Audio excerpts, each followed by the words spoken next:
Serat Dharma Gandul, kisah tentang berdirinya kerajaan Islam Demak dan jatuhnya kerajaan Majapahit yang sebenarnya. Awal mula orang Jawa meninggalkan agama Buddha dan beralih ke agama Islam. Pada suatu hari Dharma Gandul bertanya kepada Kalamwadi, asal mulanya bagaimana? Kok orang Jawa meninggalkan agama Buddha dan berubah menganut agama Islam? Kalamwadi menjawab, saya sendiri juga tidak begitu mengerti, tapi saya pernah diberitahu oleh guru saya. Guru saya itu orang yang dapat dipercaya. Beliau menceritakan asal mulanya orang Jawa meninggalkan agama Buddha dan berganti menganut agama Rasul, Islam. Dharma Gandul bertanya lagi, kalau begitu bagaimana ceritanya?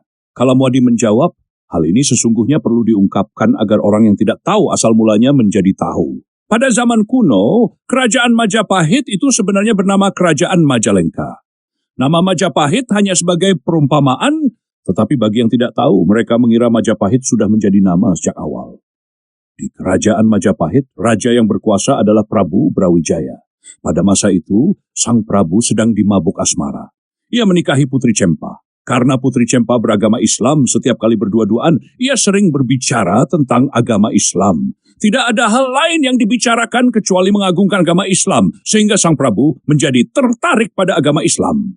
Tidak lama kemudian, datanglah pengikut Putri Cempa yang bernama Said Rahmat ke Majalengka. Ia meminta izin kepada sang raja untuk menyebarkan agama Rasul. Sang Prabu mengabulkan permintaan Said Rahmat. Said Rahmat lalu mendirikan sebuah desa kecil dukuh di Ngampel Denta, Surabaya. Ia mulai mengajar agama Islam di sana. Lama-kelamaan, semakin banyak ulama dari seberang yang datang. Para ulama dan maulana itu beramai-ramai menghadap sang raja di Majalengka, memohon desa-desa kecil di daerah pesisir. Permohonan mereka dikabulkan oleh sang raja. Lama-kelamaan, desa-desa kecil tersebut semakin banyak, dan orang Jawa pun makin banyak yang menganut agama Islam. Said Kramat menjadi gurunya orang-orang yang sudah menganut agama Islam. Tempat menetapnya berada di Benang, juga disebut Bonang, Tuban. Said Kramat itu adalah pemuka agama yang berasal dari Arab atau tempat kelahirannya Nabi Muhammad, sehingga dapat menjadi gurunya para penganut agama Islam. Banyak orang Jawa yang berguru pada Said Kramat. Orang Jawa di pesisir utara, baik bagian barat maupun timur, sama-sama meninggalkan agama Buddha dan berpindah masuk Islam. Dari Belambangan ke arah barat hingga Banten, banyak orang yang telah mematuhi perkataan Said Kramat. Pada saat itu agama Buddha telah dianut di tanah Jawa selama 1000 tahun. Para penganut menyembah pada Budi Hawa. Budi adalah zat dari Yang Widi, sedangkan Hawa itu adalah kehendak hati. Manusia itu tidak dapat berbuat apa-apa selain berusaha menjalankan, tetapi budi yang mengubah segalanya. Raja Brawijaya memiliki putra dari seorang putri berkebangsaan Cina. Putranya itu lahir di Palembang dan diberi nama Raden Patah. Tatkala Raden Patah sudah dewasa, ia mengunjungi ayahnya. Ia memiliki saudara lain ibu yang bernama Raden Kusen. Setibanya di Majalengka, sang Prabu bingung hatinya untuk memberi nama pada putranya. Sebab menurut tradisi leluhur Jawa yang beragama Buddha, putra raja yang lahir di gunung disebut Bambang. Kalau menurut ibunya, namanya adalah Kautiang, yaitu kalau dalam bahasa Arab disebut Said atau Sarip. Sang Prabu lalu memanggil para patih dan pegawai kerajaan. Mereka diminta pendapatnya di dalam memberikan nama bagi putranya itu. Patih berkata bahwa kalau menurut leluhur zaman dahulu, anak raja itu seharusnya diberi nama Bambang. Tetapi karena ibunya berkebangsaan Cina, maka seharusnya disebut Babah, yang artinya lahirnya ada di negara lain. Pendapat sang patih tersebut juga disepakati oleh para pegawai kerajaan. Oleh karenanya, sang raja mengumumkan bahwa putranya itu yang lahir di Palembang diberi nama Babah Patah. Hingga sampai sekarang, orang yang berdarah campuran Cina dan Jawa diberi nama Babah. Babah Patah takut kalau tidak mematuhi sabda paknya, karena itu bersikap seolah-olah senang. Padahal ia tidak benar-benar senang diberi nama Babah. Kemudian Babah Patah diangkat menjadi Bupati Demak untuk mengepalai para bupati di pesisir Demak ke arah barat. Babah Patah lalu diperintahkan untuk berguru di Ngampel Gading yang kebetulan dikepalai oleh Kiai Ageng Ngampel. Ketika waktunya telah tiba, ia pindah ke Demak, yakni ke desa Bintara. Sebetulnya Babah Patah telah beragama Islam saat di Palembang. Oleh sebab itu, tatkala telah berada di Demak, ia diperintahkan untuk melestarikan agamanya. Sedangkan Raden Kusen diangkat menjadi adipati di Terung, dan diberi gelar Raden Arya Pecatanda. Makin lama agama Rasul makin menyebar luas, para ulama menjadi ingin memiliki gelar di mana kemudian mereka digelari Sunan. Sunan itu artinya budi, pohon pengetahuan kesadaran pada yang baik dan buruk.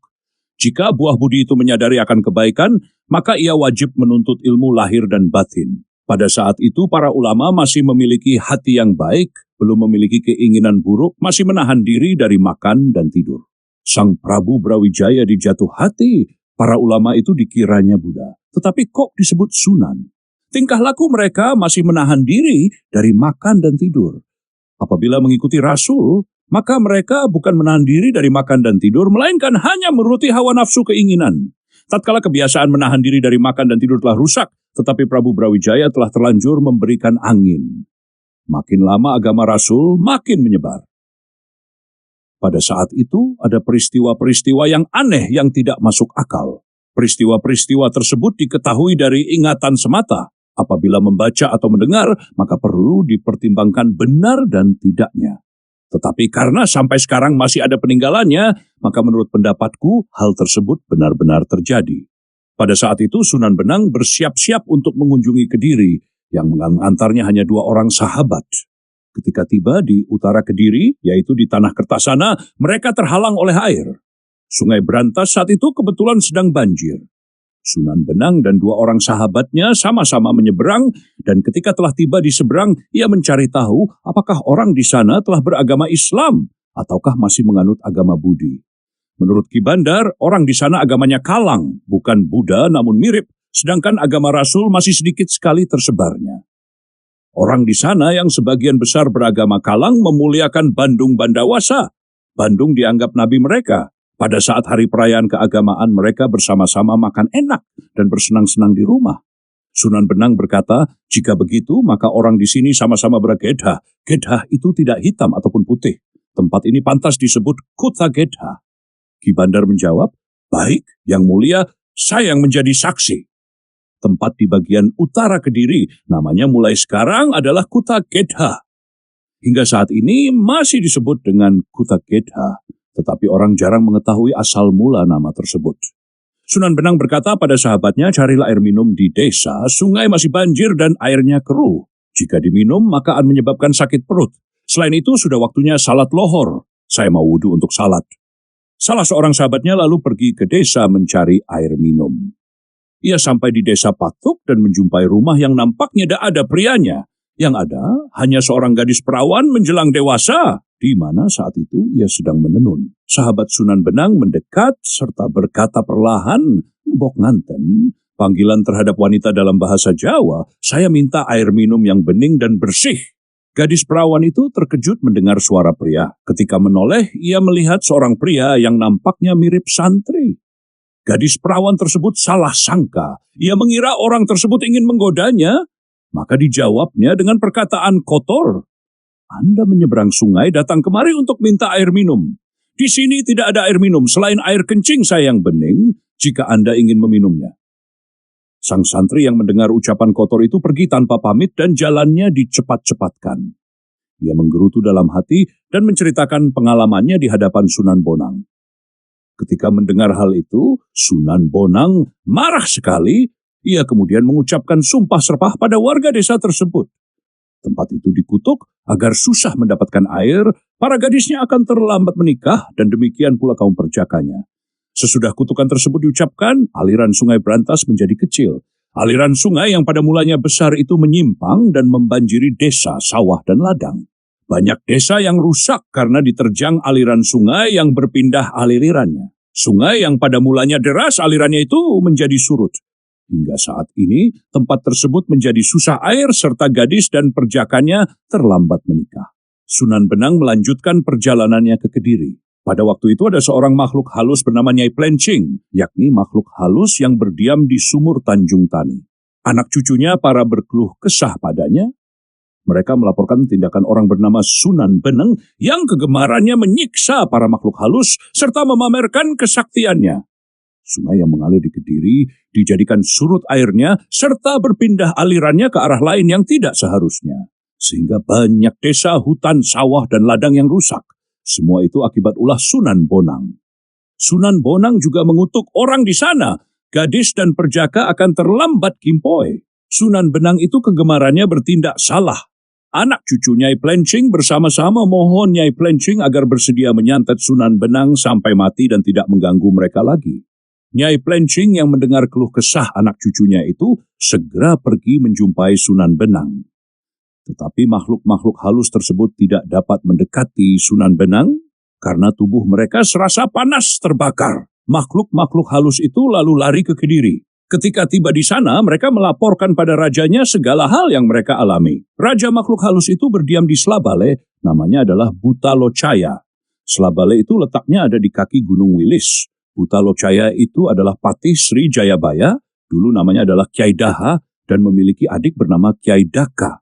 Kyai Daha itu asal-usulnya ada di Kediri. Pada saat Sri Jayabaya tiba di sana, nama Kyai Daha itu dijadikan nama negara dan ia kemudian diberi nama Butalocaya dan dijadikan patih oleh Sang Prabu Jayabaya. Buta itu artinya buteng atau bodoh. Lo itu artinya kamu, Caya artinya bisa dipercaya. Sehingga Kyai Butalocaya itu artinya bodoh, tetapi kawan yang setia dan patuh pada pimpinannya. Oleh karena itu ia dijadikan patih.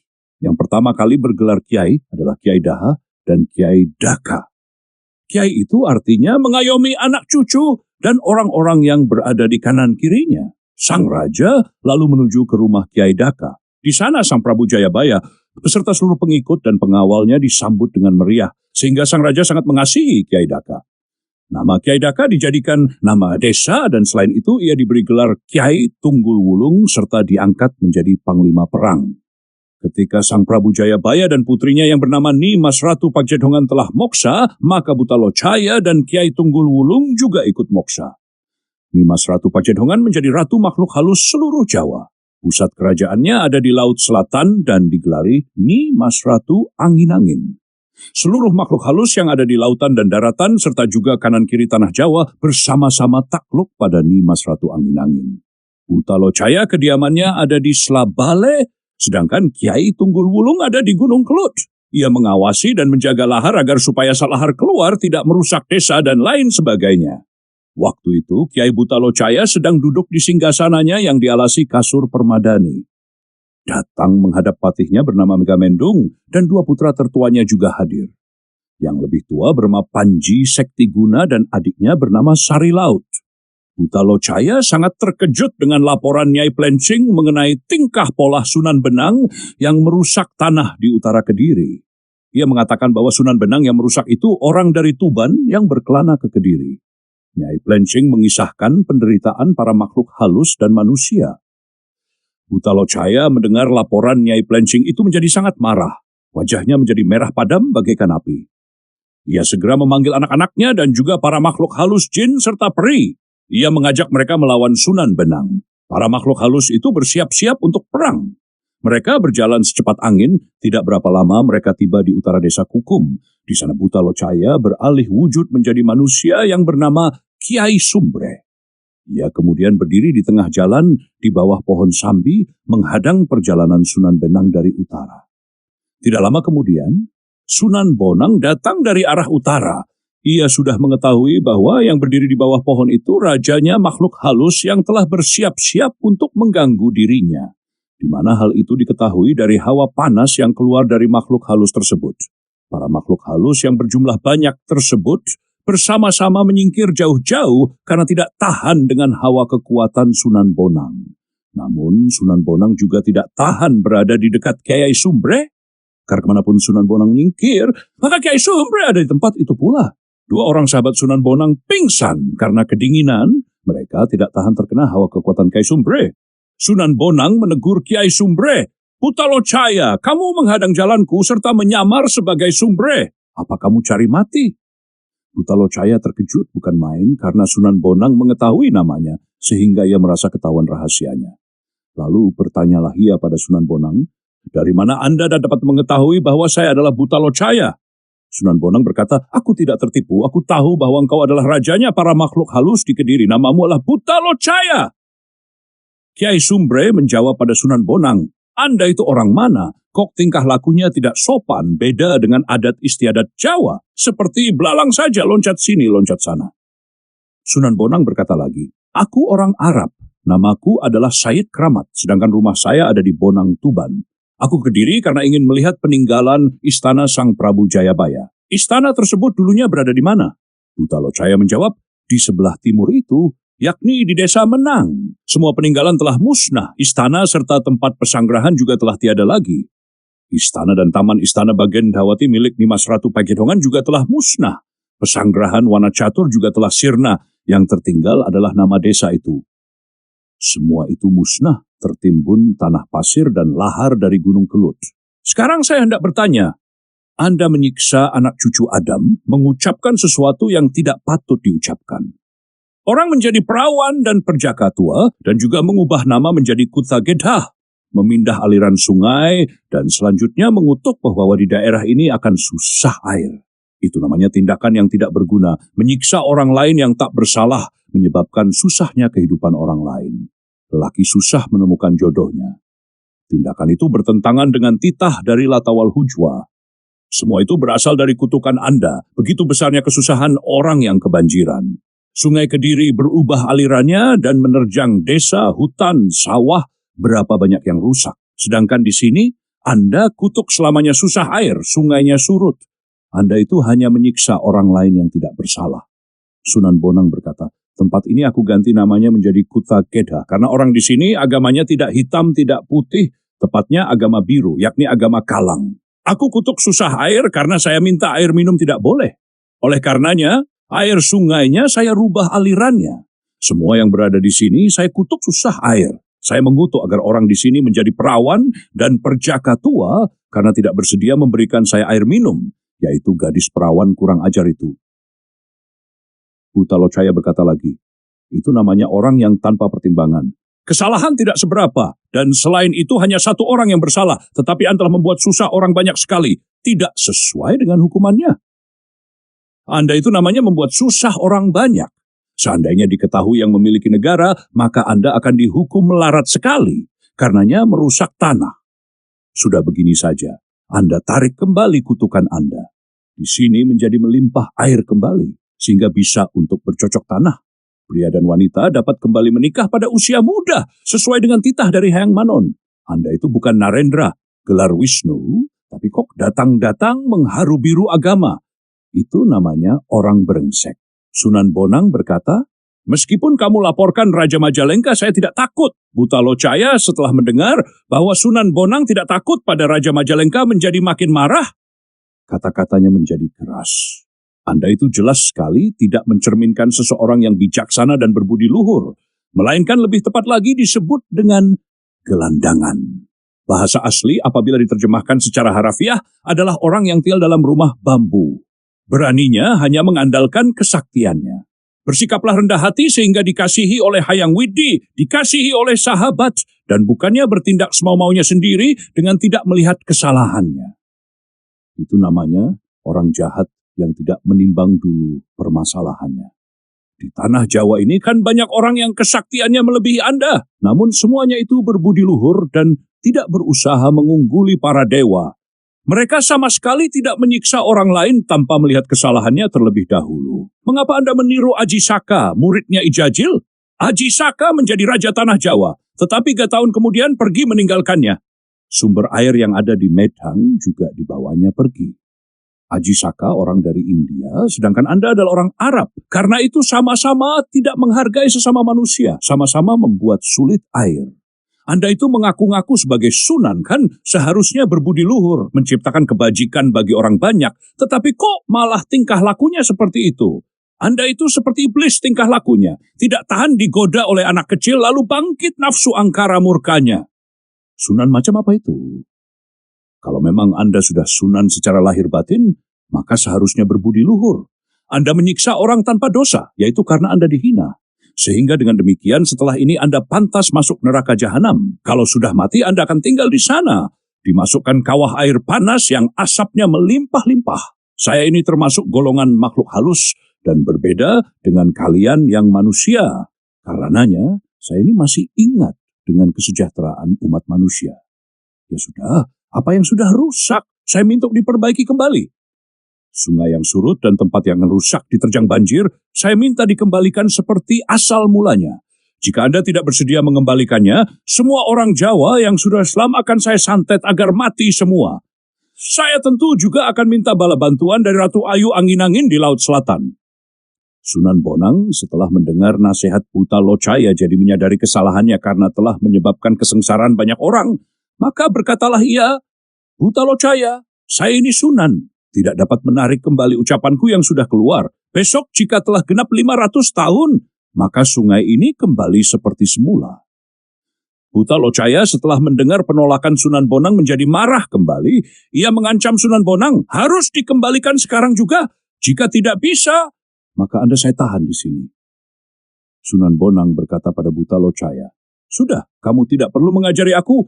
Aku pamit mau ke Magetan. Buah sambi ini aku sebut cacil. Karena kok seperti anak kecil berkelahi, makhluk halus dan manusia berkelahi mengadu pengetahuan masalah rusaknya tanah, serta kesengsaraan manusia dan makhluk halus. Saya akan minta pada Tuhan, buah sambi akan menjadi 2 warna, dagingnya menjadi masam, bijinya agar keluar minyaknya.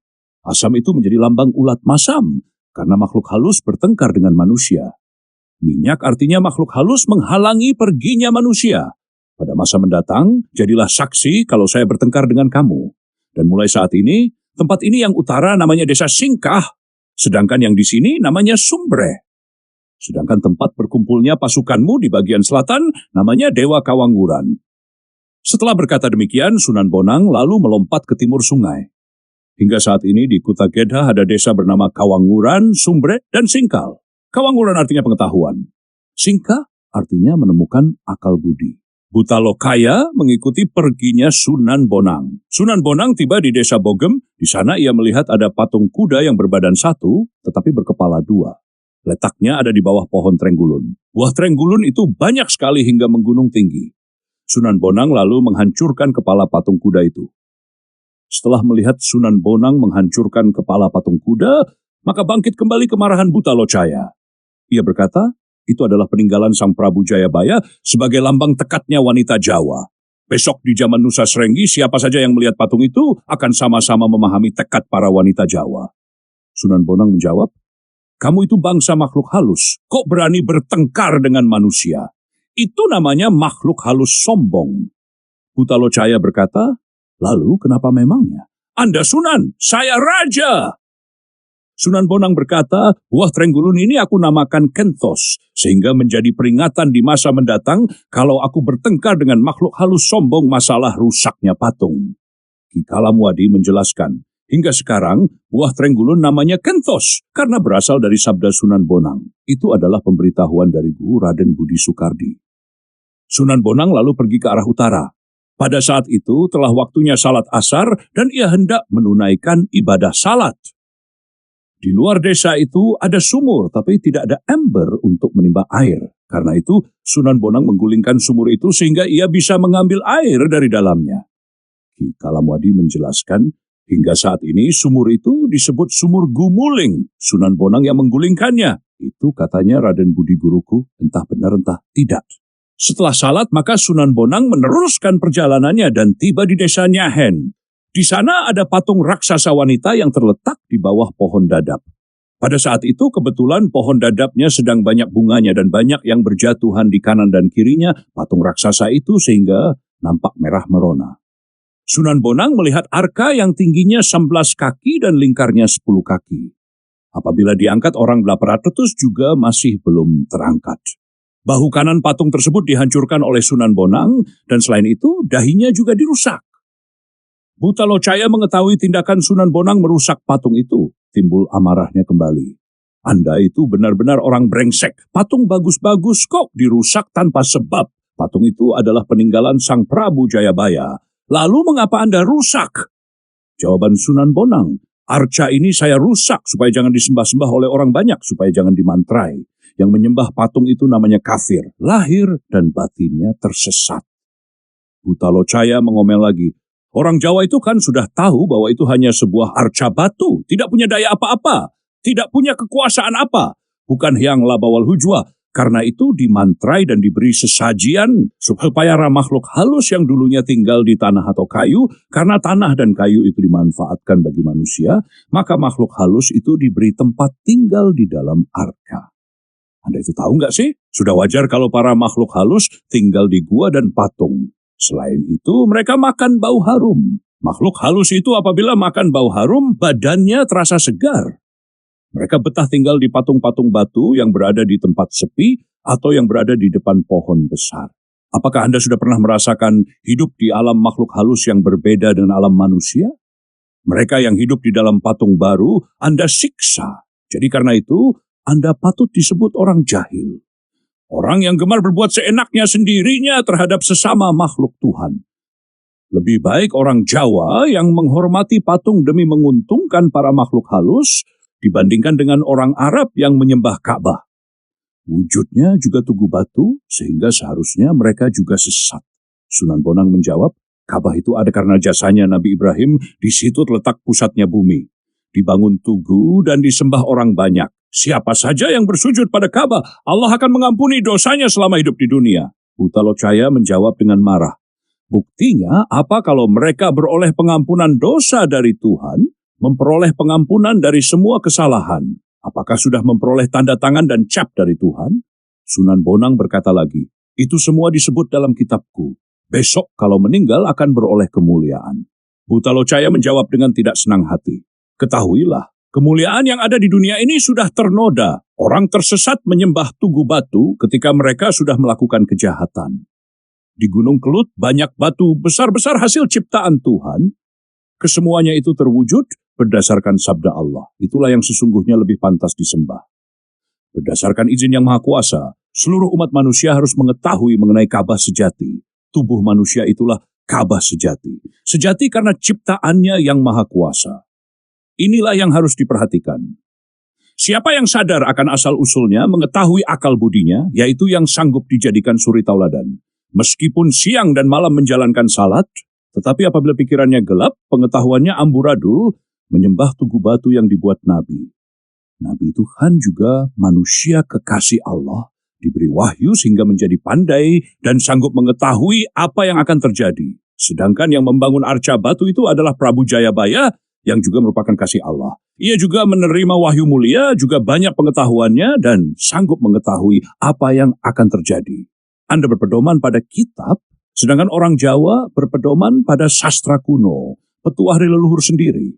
Lebih baik mempercayai sastra kuno dari leluhur sendiri yang peninggalannya masih dapat disaksikan. Orang mempercayai kitab Arab, padahal belum tahu keadaan di sana, entah benar entah salahnya, hanya percaya perkataannya para penipu. Anda menjual kemuliaannya negeri Mekah. Padahal saya tahu seperti apa sebenarnya Mekah. Tanahnya panas, susah air, tanaman tidak bisa tumbuh, serta jarang hujan. Orang yang sanggup bernalar akan menyebut Mekah itu negeri celaka. Malah banyak orang yang diperjualbelikan sebagai budak. Anda itu orang durhaka. Saya minta untuk pergi dari sini, negeri Jawa yang suci dan mulia, cukup hujan dan air pang ditanam dapat tumbuh yang pria tampan, yang wanita cantik. Bicaranya juga luwes. Kalau Anda bicara masalah pusatnya jagat, maka tempat yang saya duduki inilah yang merupakan pusat jagat. Silakan Anda ukur, bila salah pukullah saya. Anda itu seperti orang tidak waras, pertanda kurang nalar, kurang memakan pengetahuan akal budi, senang menyiksa orang lain. Yang membuat arca itu Maha Prabu Jayabaya yang kesaktiannya melebihi Anda. Anda apa sanggup mengetahui apa yang akan terjadi? Sudahlah, saya minta Anda pergi saja dari sini. Jika tidak mau pergi dari sini, maka akan saya panggilkan adik saya dari Gunung Kelut. Anda saya keroyok, tak bisa menang. Lalu akan saya bawa ke dalam kawah Gunung Kelut. Apakah Anda tidak sengsara? Apakah Anda ingin berdiam dalam batu seperti saya? Kalau mau silakan datang ke Selabale, jadi murid saya. Sunan Bonang berkata, saya tidak mau mengikuti perkataanmu, wahai stan iblis. Buta Locaya menjawab, meskipun saya makhluk halus, tetapi raja makhluk halus. Mulia dan abadi selamatnya. Anda belum tentu mulia seperti saya. Niat Anda buruk, gemar menyiksa orang lain. Oleh karena itu Anda datang ke tanah Jawa. Di Arab Anda tergolong orang hina. Jika Anda orang mulia, maka tidak akan pergi meninggalkan Arab. Karena salah, maka melarikan diri dari sana. Buktinya di sini membuat onar, menghina adat istiadat orang lain, menghina agama, merusak barang yang bagus, mengharu biru agama leluhur kuno. Raja wajib menyiksa dan membuang Anda. Sunan Bonang berkata, pohon dap ini bunganya aku beri nama celung. Buahnya kledhung karena aku kalah nalar dan kalah pembicaraan. Jadilah saksi bila aku bertengkar dengan raja makhluk halus dan kalah pengetahuan serta nalar. Oleh karena itu hingga sekarang, buah dadap namanya kledung, bunganya dinamakan celung. Sunan Bonang lalu berpamitan, sudah saya akan pulang ke Bonang. Butalocaya menjawab dengan marah, ya sudah, pergilah cepat-cepat. Di sini membuat susah saja. Makin lama makin membuat susah saja. Membuat susah air, menyebabkan kekeringan. Sunan Bonang meninggalkan tempat itu dan Butalocaya beserta pasukan juga pulang meninggalkan tempat itu. Tak setuju serbu Majapahit, Syekh Siti Jenar dibunuh. Prabu Brawijaya amat murka ketika mendapat laporan sang patih tentang adanya surat dari Tumenggung di Kertosono yang memberitahukan bahwa telah terjadi kerusakan di wilayah itu akibat ulah Sunan Bonang. Segera ia mengutus patih ke Kertosono meneliti keadaan sebenarnya. Setelah tiba, sang patih melaporkan semua yang telah terjadi. Namun, ia tak bisa menemukan Sunan Bonang karena telah mengembara tak tahu kemana. Saking murkanya, Prabu Brawijaya mengharuskan semua ulama Arab yang ada di Pulau Jawa pergi. Hanya di Demak dan Ngampel Gading saja yang diperbolehkan tinggal dan menyebarkan agama Islam. Pernyataan tersebut juga dibenarkan oleh patihnya karena ulama Giripura telah 3 tahun tidak menghadap untuk menyampaikan upeti, bahkan mendirikan kerajaan sendiri. Sedang ulama santri Giri punya gelar yang melebihi sang Prabu. Maka diseranglah Giri hingga kocar-kacir. Menyadari kekeliruannya karena tidak menghadap Majalengka, Sunan Bonang mengajak Sunan Giri ke Demak. Di sana, mereka menyatu dengan pasukan Adipati Demak dan mengajak menyerbu ke Majalengka.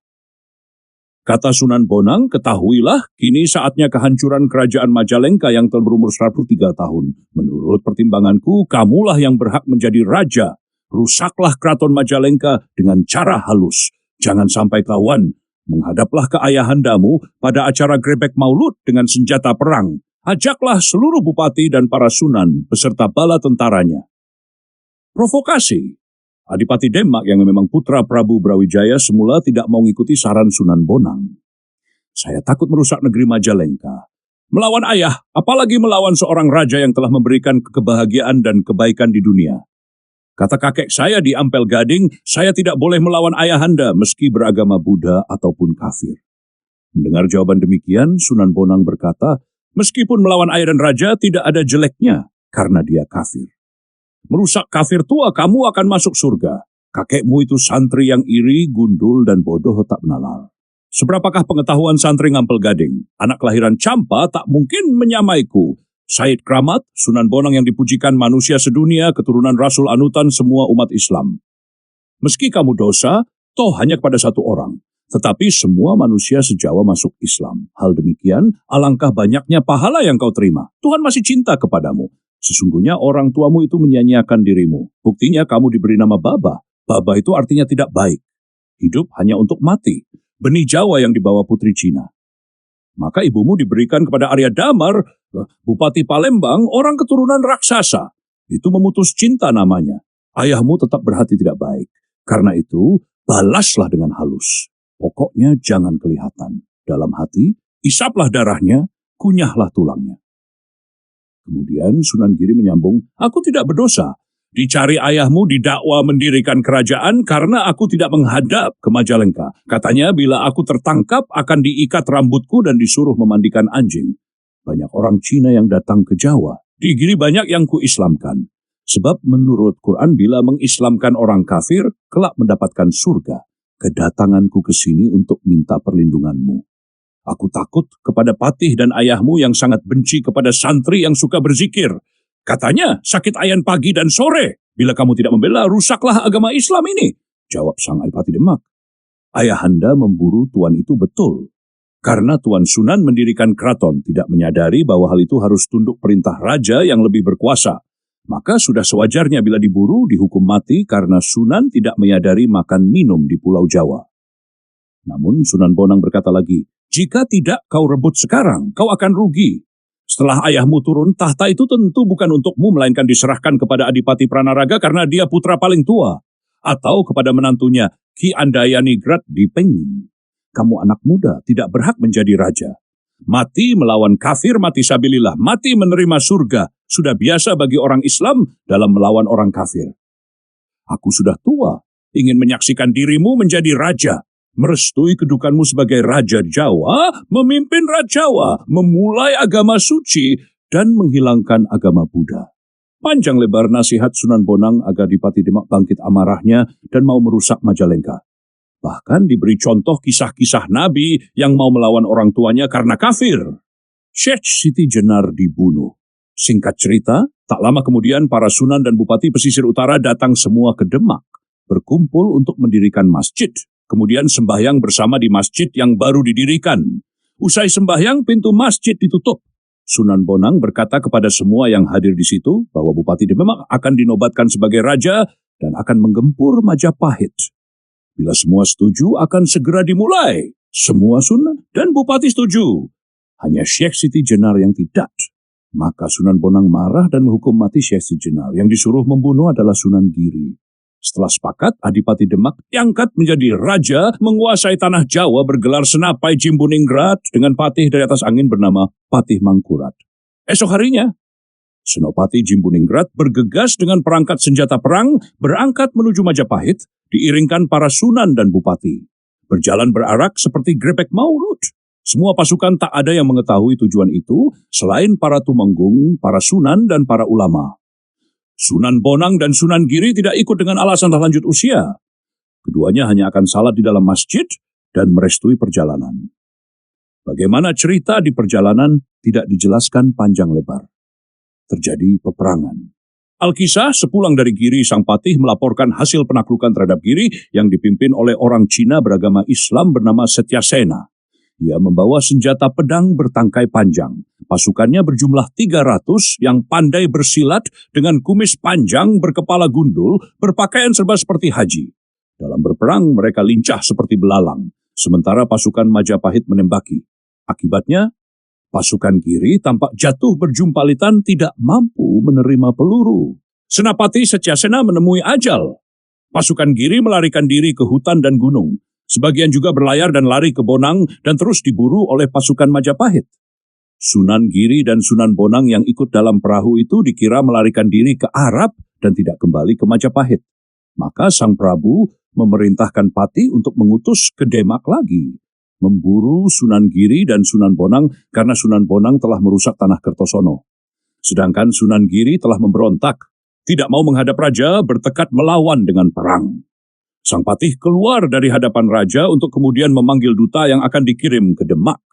Tetapi tiba-tiba datang utusan dari Bupati Pati menyerahkan surat terkenal dengan Menak Tanjangpur mengabarkan Adipati Demak Babah Patah telah menobatkan diri sebagai Raja Demak.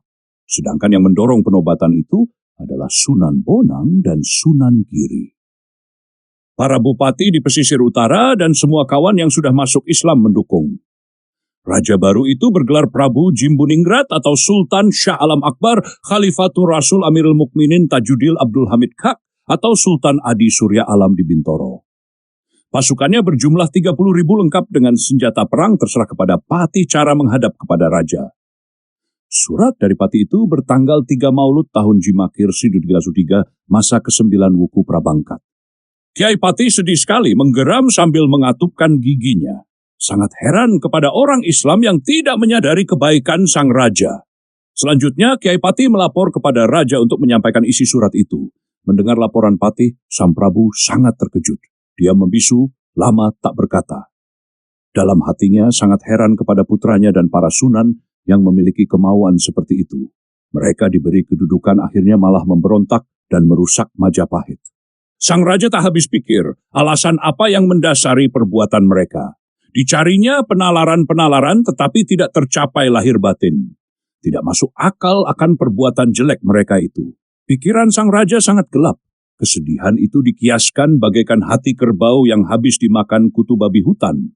Sang Prabu bertanya kepada Sang Patih apa alasan Adipati Demak dan para ulama serta Bupati tega melawan Majapahit. Patih pun jawab tak mengerti. Ki Patih juga heran. Pemikiran orang Islam ternyata tidak baik. Diberi kebaikan membalas dengan kejahatan. Kemudian Sang Prabu berkata bahwa kejadian itu akibat kesalahannya sendiri. Yang meremehkan agama yang telah berlaku turun-temurun begitu mudah terpikat kata Putri Campa. Sehingga mengizinkan para ulama menyebarkan agama Islam. Dari kebingungan hatinya, ia menyumpahi orang-orang Islam. Kumohonkan kepada Dewa yang agung, balaslah kesedihan hamba. Orang-orang Islam kelak terbaliklah agamanya, menjelma menjadi orang-orang kucir karena tak tahu kebaikan. Kuberi kebaikan membalas dengan kejahatan. Sabda sang raja yang berada dalam kesedihan itu disaksikan oleh jagat. Terbukti dengan adanya suara menggeletar membelah bumi. Terkenal sampai sekarang, ulama terbaik namanya tengkuknya dikucir putih. Tentang kedatangan musuh, yaitu santri yang akan merebut kekuasaan, Sang Prabu meminta pertimbangan dari Pati. Sang Prabu kecewa. Mengapa hanya untuk menguasai Majapahit harus dengan cara peperangan? Seumpama diminta dengan cara baik-baik pun tentu akan diberikan karena raja telah lanjut usia. Patih menjawab, lebih baik menyongsong musuh dengan pasukan secukupnya saja. Jangan sampai merusak bala pasukan. Patih diminta memanggil Adipati Pengging dan Adipati Pranaraga, karena putra yang ada di Majapahit belum saatnya maju berperang. Setelah merintahkan demikian, Sang Prabu meloloskan diri pergi ke Bali diikuti Sabdo Palon dan Nayagenggong. Ketika memberi perintah itu, pasukan Demak telah mengepung istana. Maka sang raja segera pergi dengan terburu-buru. Adipati Pengging dan Ponorogo.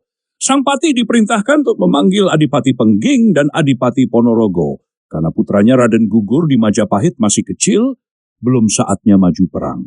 Setelah memberi perintah demikian, Sang Prabu kemudian pamit hendak mengungsi ke Bali. Ia diiringkan dua abdi terkasih, Sabda Palon dan Nayagenggong.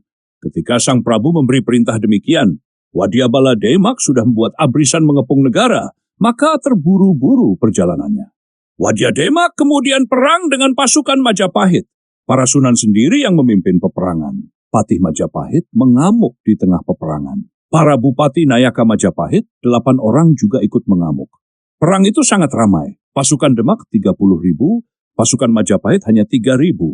Karena Majapahit digulung musuh yang jumlahnya sekian banyak itu, prajuritnya banyak yang tewas berguguran. Hanya Patih dan Bupati Nayaka yang mengamuk semakin maju. Setiap prajurit Demak yang diterjang pasti mati tenggelam. Putra Sang Prabu bernama Raden Lembu Pangarsa mengamuk di tengah peperangan, bertanding dengan Sunan Kudus. Ketika sedang ramai-ramainya perang tanding itu, Patih Mangkurat dari Demak meluncurkan tombaknya. Putra raja terluka dan semakin hebat mengamuk. Ia menerjang bagaikan banteng terluka, tidak ada yang ditakuti. Patih Majapahit tidak mempan senjata apapun seperti Tugu Baja, tidak ada senjata yang bisa menggores tubuhnya. Siapapun yang diterjang bubar berlarian, yang menghadang terjungkal mampus. Bangkai manusia tumpang tindih. Patih diberondong peluru dari kejauhan. Jatuhnya peluru seperti hujan jatuh di batu watu. Sunan Ngundung menghadang kemudian memedangnya tetapi tidak mempan. Sunan Ngundung balas ditombak, tewas. Patih lalu dikerubuti prajurit Demak. Pasukan Majapahit lama-lama habis. Seberapa kuat satu orang sendirian, akhirnya Patih Majapahit gugur. Tetapi Kuwedane musnah dan meninggalkan suara. Ingat-ingat orang Islam. Kalian diberi kebaikan oleh rajaku, tetapi membalas kejahatan, tega merusak negara Majapahit, merebut negara melakukan pembunuhan. Kelak kubalas, kuajari kalian benar salah, kutiup kepala kalian, kucukur rambut kalian bersih-bersih. Setewasnya Patih Majapahit, para Sunan kemudian masuk ke istana. Tetapi Sang Prabu sudah tidak ada. Yang ada hanya Ratu Mas, yaitu Putri Campa. Sang putri diajak menyingkir ke Bonang. Para prajurit Demak kemudian masuk ke istana. Mereka merampok sampai bersih. Orang kampung tidak ada yang berani melawan. Raden Gugur yang masih kecil melarikan diri. Adipati Terung kemudian masuk ke dalam istana, membakari semua buku-buku ajaran Buddha. Orang-orang di sekeliling istana bubar, beteng dan bangsal dijaga anak buah Adipati Terung. Orang Majapahit yang tidak mau takluk kemudian mengungsi ke gunung dan hutan-hutan. Adapun yang mau takluk kemudian dikumpulkan dengan orang Islam disuruh bersyahadat. Mayat para keluarga istana dan pamong praja dikumpulkan, dikubur di sebelah tenggara istana. Kuburan tadi dinamakan Bratalaya. Menurut suatu riwayat di situ juga kuburan Raden Lembu Pangrasa. Pesantren Ampel Gading Kabupaten Terung. Sesudah 3 hari Sultan Demak berangkat ke Ampel. Adapun yang ditugaskan menunggu di Majapahit adalah Patih Mangkurat serta Adipati Terung. Mereka diperintahkan menjaga keamanan keadaan dan segala kemungkinan yang terjadi. Sunan Kudus menjaga di Demak menjadi wakil Sang Prabu. Di Kabupaten Terung juga dijaga ulama 300, setiap malam mereka syalat hajat serta tadarus Al-Quran. Sebagian pasukan dan para Sunan ikut Sang Prabu ke Ampel Gading. Sunan Ampel sudah wafat, hanya tinggal istrinya. Istri beliau asli dari Tuban, putra Arya Teja. Setelah wafatnya Sunan Ampel, Nyai Ageng menjadi sesepuh orang Ampel. Sang Prabu Jambuningrat sesampainya di Ampel kemudian menghaturkan sembah kepada Nyai Ageng. Para sunan dan para bupati berganti-ganti menghaturkan sembah kepada Nyai Ageng. Prabu Jambuningrat berkata bahwa dirinya baru saja menyerbu Majapahit dan melaporkan hilangnya ayahanda serta Raden Gugur. Ia juga melaporkan kematian Pati Majapahit dan berkata bahwa dirinya sudah menjadi raja seluruh tanah Jawa bergelar Senapati Jimbun. Beliau meminta restu agar Langgeng bertahta dan anak keturunannya nanti jangan ada yang memotong. Nyai Ageng Ampel mendengar perkataan Prabu Jimbun, menangis seraya merangkul sang Prabu. Hati Nyai Ageng tersayat-sayat perih. Demikian ia berkata, "Cucuku, kamu dosa 3 hal. Melawan raja dan orang tuamu, serta yang memberi kedudukan sebagai bupati. Mengapa kamu tega merusak tanpa kesalahan? Apa tidak ingat kebaikan Uwa Prabu Brawijaya?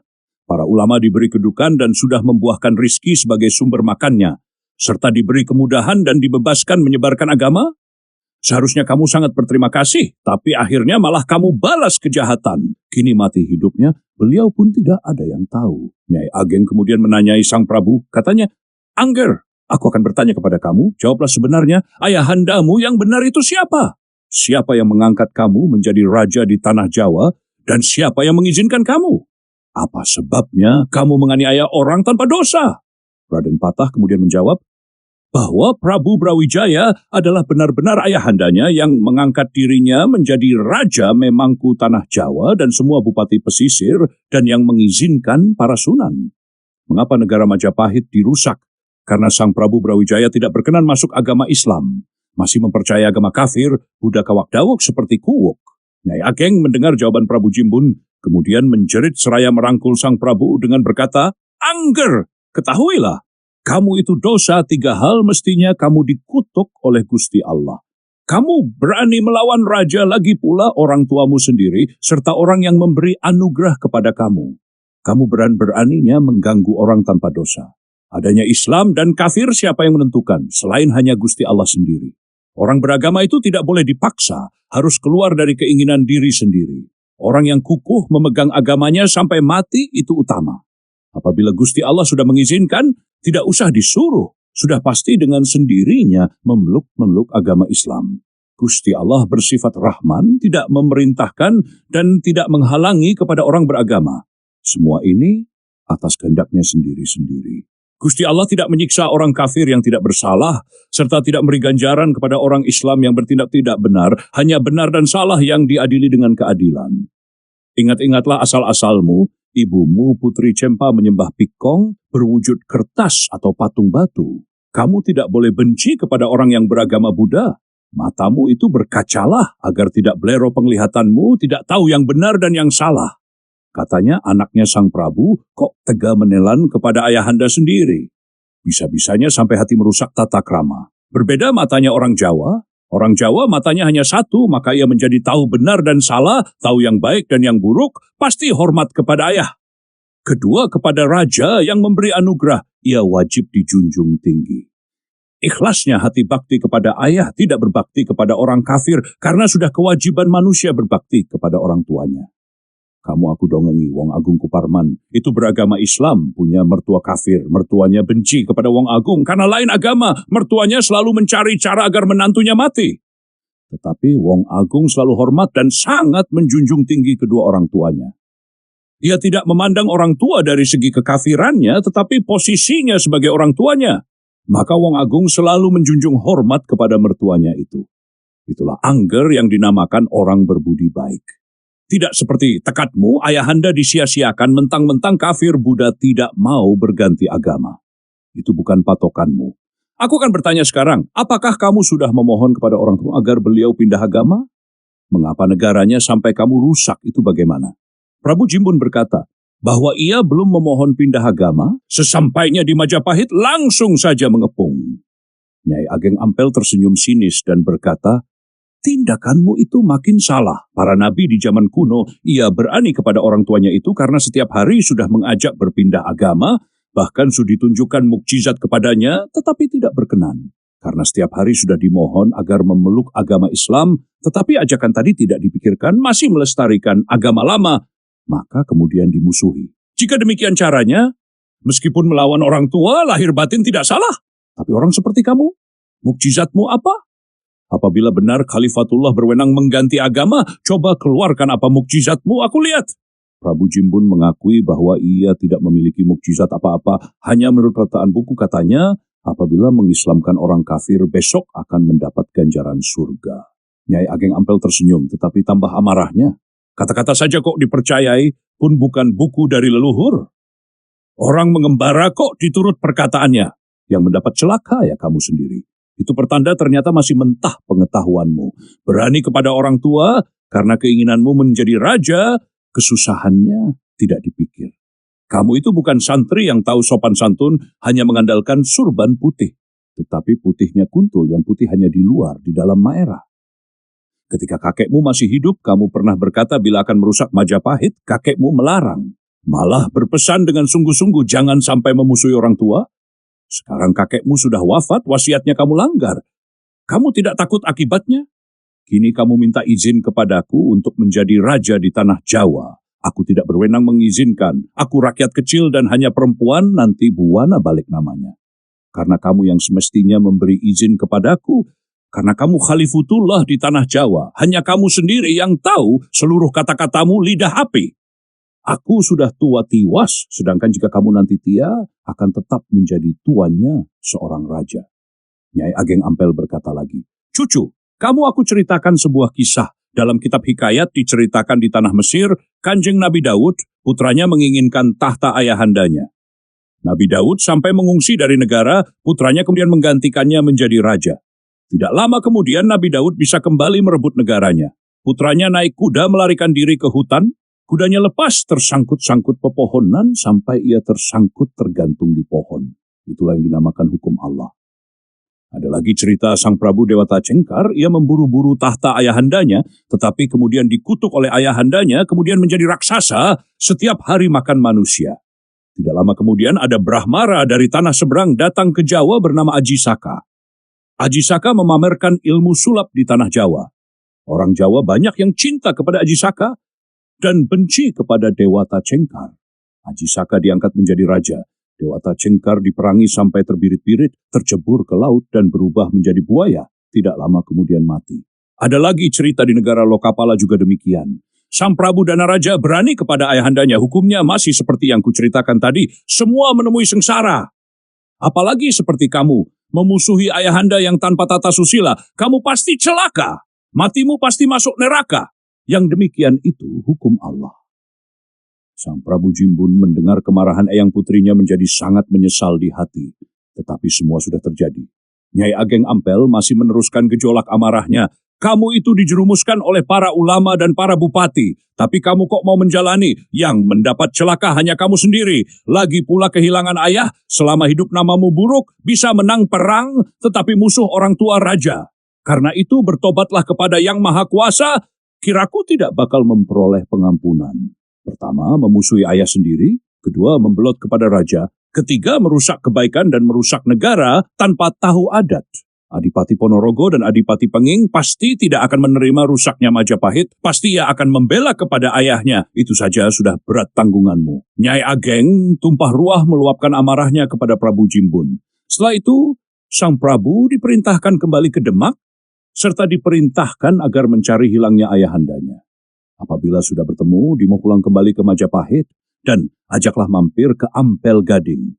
Akan tetapi apabila tidak berkenan, jangan dipaksa, karena jika sampai marah, maka ia akan mengutuk. Kutukannya pasti makbul. Prabu Jimbun kembali ke Demak. Setelah Prabu Jimbun tiba di Demak, para pengikutnya menyambutnya dengan gembira dan berpesta ria. Para santri bermain rebana dan berzikir, mengucap syukur dan sangat gembira atas kemenangan mereka dan kepulangan Sang Prabu Jimbun atau Raden Patah. Sunan Bonang menyambut kepulangan Sang Prabu Jimbun. Sang Raja kemudian melaporkan kepada Sunan Bonang bahwa Majapahit telah jatuh, buku-buku agama Buddha sudah dibakari semua, serta melaporkan kalau ayahandanya dan Raden gugur lolos. Pati Majapahit tewas di tengah peperangan, Putri Cempa sudah diajak menugungsi ke Bonang. Pasukan Majapahit yang sudah takluk kemudian disuruh masuk Islam. Suanan Bonang mendengar laporan Sang Prabu Jimbun, tersenyum sambil mengangguk-angguk. Dia mengatakan peristiwa itu cocok dengan perkiraan batinnya. Sang Prabu melaporkan bahwa ia telah mampir ke Ampel Denta, pesantren Pelgading, untuk menghadap Eyang Nyai Ageng Ampel. Kepada Eyang Nyai Ageng Ampel, ia mengatakan kalau baru saja dari Majapahit, serta memohon izin bertahta menjadi Raja Tanah Jawa. Akan tetapi di Ampel, ia malah dimarahi dan diumpat-umpat. Ia dikatakan tidak tahu membalas kebaikan Sang Prabu Brawijaya. Akhirnya ia diperintahkan supaya mencari dan mohon ampun kepada ayahandanya. Semua kemarahan Nyai Ageng Ampel dilaporkan kepada Sunan Bonang. Mendengar hal itu, Sunan Bonang dalam batin merasa sedikit menyesal dan bersalah karena khilaf akan kebaikan Brawijaya. Tetapi karena gengsi dan sudah kepalang tanggung, rasa yang demikian tadi ditutupi dengan pura-pura menyalahkan Prabu Brawijaya dan Patih karena tidak mau pindah agama Islam. Sunan Bonang mengatakan agar perintah Nyai Ageng Ampel tidak perlu dipikirkan benar, karena pertimbangan wanita itu pasti kurang sempurna. Lebih baik penghancuran Majapahit dilanjutkan. Jika Prabu Jimbun menuruti perintah Nyai Ampel Danta, Sunan Bonang lebih baik akan pulang ke Arab. Akhirnya Prabu Jimbun berjanji kepada Sunan Bonang untuk tidak menjalani perintah Nyai Ampel. Sunan Bonang memerintahkan kepada Sang Prabu, jika ayahandanya memaksa pulang ke Majapahit, Sang Prabu diperintahkan menghadap dan meminta ampun akan semua kesalahannya. Akan tetapi bila beliau ingin bertahta lagi, jangan di tanah Jawa, karena pasti akan mengganggu orang yang pindah agama Islam. Ia disuruh bertahta di negara lain di luar Jawa. Sunan Giri kemudian menyambung agar tidak mengganggu pengislaman Jawa, Prabu Brawijaya dan putranya lebih ditenung saja, karena membunuh orang kafir itu tidak ada dosanya. Sunan Bonang serta Prabu Jimbun sudah mengamini pendapat Sunan Giri yang demikian tadi. Ganti yang diceritakan, perjalanan Sunan Kalijaga dalam mencari Prabu Brawijaya hanya diiringkan 2 sahabat. Perjalanannya terlunta-lunta, tiap desa dihampiri untuk mencari informasi. Perjalanan Sunan Kalijaga melewati pesisir timur Pulau Jawa menurutkan bekas jalan-jalan yang dilalui Prabu Brawijaya. Sunan Kalijaga sang negosiator ulung. Perjalanan Prabu Brawijaya sampailah di Belambangan karena merasa lelah, kemudian berhenti di pinggir mata air. Waktu itu pikiran sang Prabu benar-benar gelap. Yang ada di hadapannya hanya abdi berdua, yaitu Naya Genggong dan Sabda Palon. Kedua abdi tadi tidak pernah bercanda dan memikirkan peristiwa yang baru saja terjadi. Tidak lama kemudian Sunan Kalijaga berhasil menjumpainya. Sunan Kalijaga bersujud menyembah di kaki Sang Prabu. Sang Prabu kemudian bertanya kepada Sunan Kalijaga, "Sahid, kamu datang ada apa? Apa perlunya mengikuti aku?" Sunan Kalijaga berkata, "Hamba diutus putra Paduka untuk mencari dan menghaturkan sembah sujud kepada Paduka dimanapun bertemu. Beliau memohon ampun atas kekilafannya sampai lancang berani merebut tahta Paduka. Karena terlena oleh darah mudanya yang tidak tahu tata krama, ingin menduduki tahta memerintah negeri, disembah para bupati. Sekarang putra Paduka sangat merasa bersalah. Adapun ayahanda Raja Agung yang menaikkan dan memberi derajat adipati di Demak, tak mungkin bisa membalas kebajikan Paduka. Kini putra Paduka ingat bahwa Paduka lolos dari istana tidak karuan di mana tinggalnya. Karena itu putra Paduka merasa pasti akan mendapat kutukan Tuhan. Karena itulah hamba yang lemah ini diutus untuk mencari di mana Paduka berada. Jika bertemu, mohon kembali pulang ke Majapahit. Tetaplah menjadi raja seperti sedia kala. Memangku mahligai istana dijunjung para punggawa, menjadi pusaka dan pedoman yang dijunjung tinggi para anak cucu dan para sanak keluarga, dihormati dan dimintai restu keselamatan semua yang di bumi. Jika Paduka berkenan pulang, putra Paduka akan menyerahkan tahta Paduka Raja. Putra Paduka menyerahkan hidup dan mati. Itu pun jika Paduka berkenan. Putra Paduka hanya memohon ampunan Paduka atas kekhilafan dan memohon tetap sebagai adipati Demak saja. Adapun apabila Paduka tidak berkenan memegang tahta lagi, Paduka inginkan beristirahat di mana menurut kesenangan Paduka, di gunung mana Paduka ingin tinggal, putra Paduka memberi busana dan makanan untuk Paduka, tetapi memohon pusaka keraton di tanah Jawa diminta dengan tulus. Sang Prabu Brawijaya bersabda, "Aku sudah dengar kata-katamu, Sahid, tetapi aku tidak gagas. Aku sudah muak bicara dengan santri. Mereka bicara dengan mata 7, lamis semua, maka blero matanya." Menunduk di muka tetapi memukul di belakang. Kata-katanya hanya manis di bibir, batinnya meraup pasir ditaburkan ke mata agar buta mataku ini. Dulu-dulu aku beri hati, tapi balasannya seperti kenying buntut.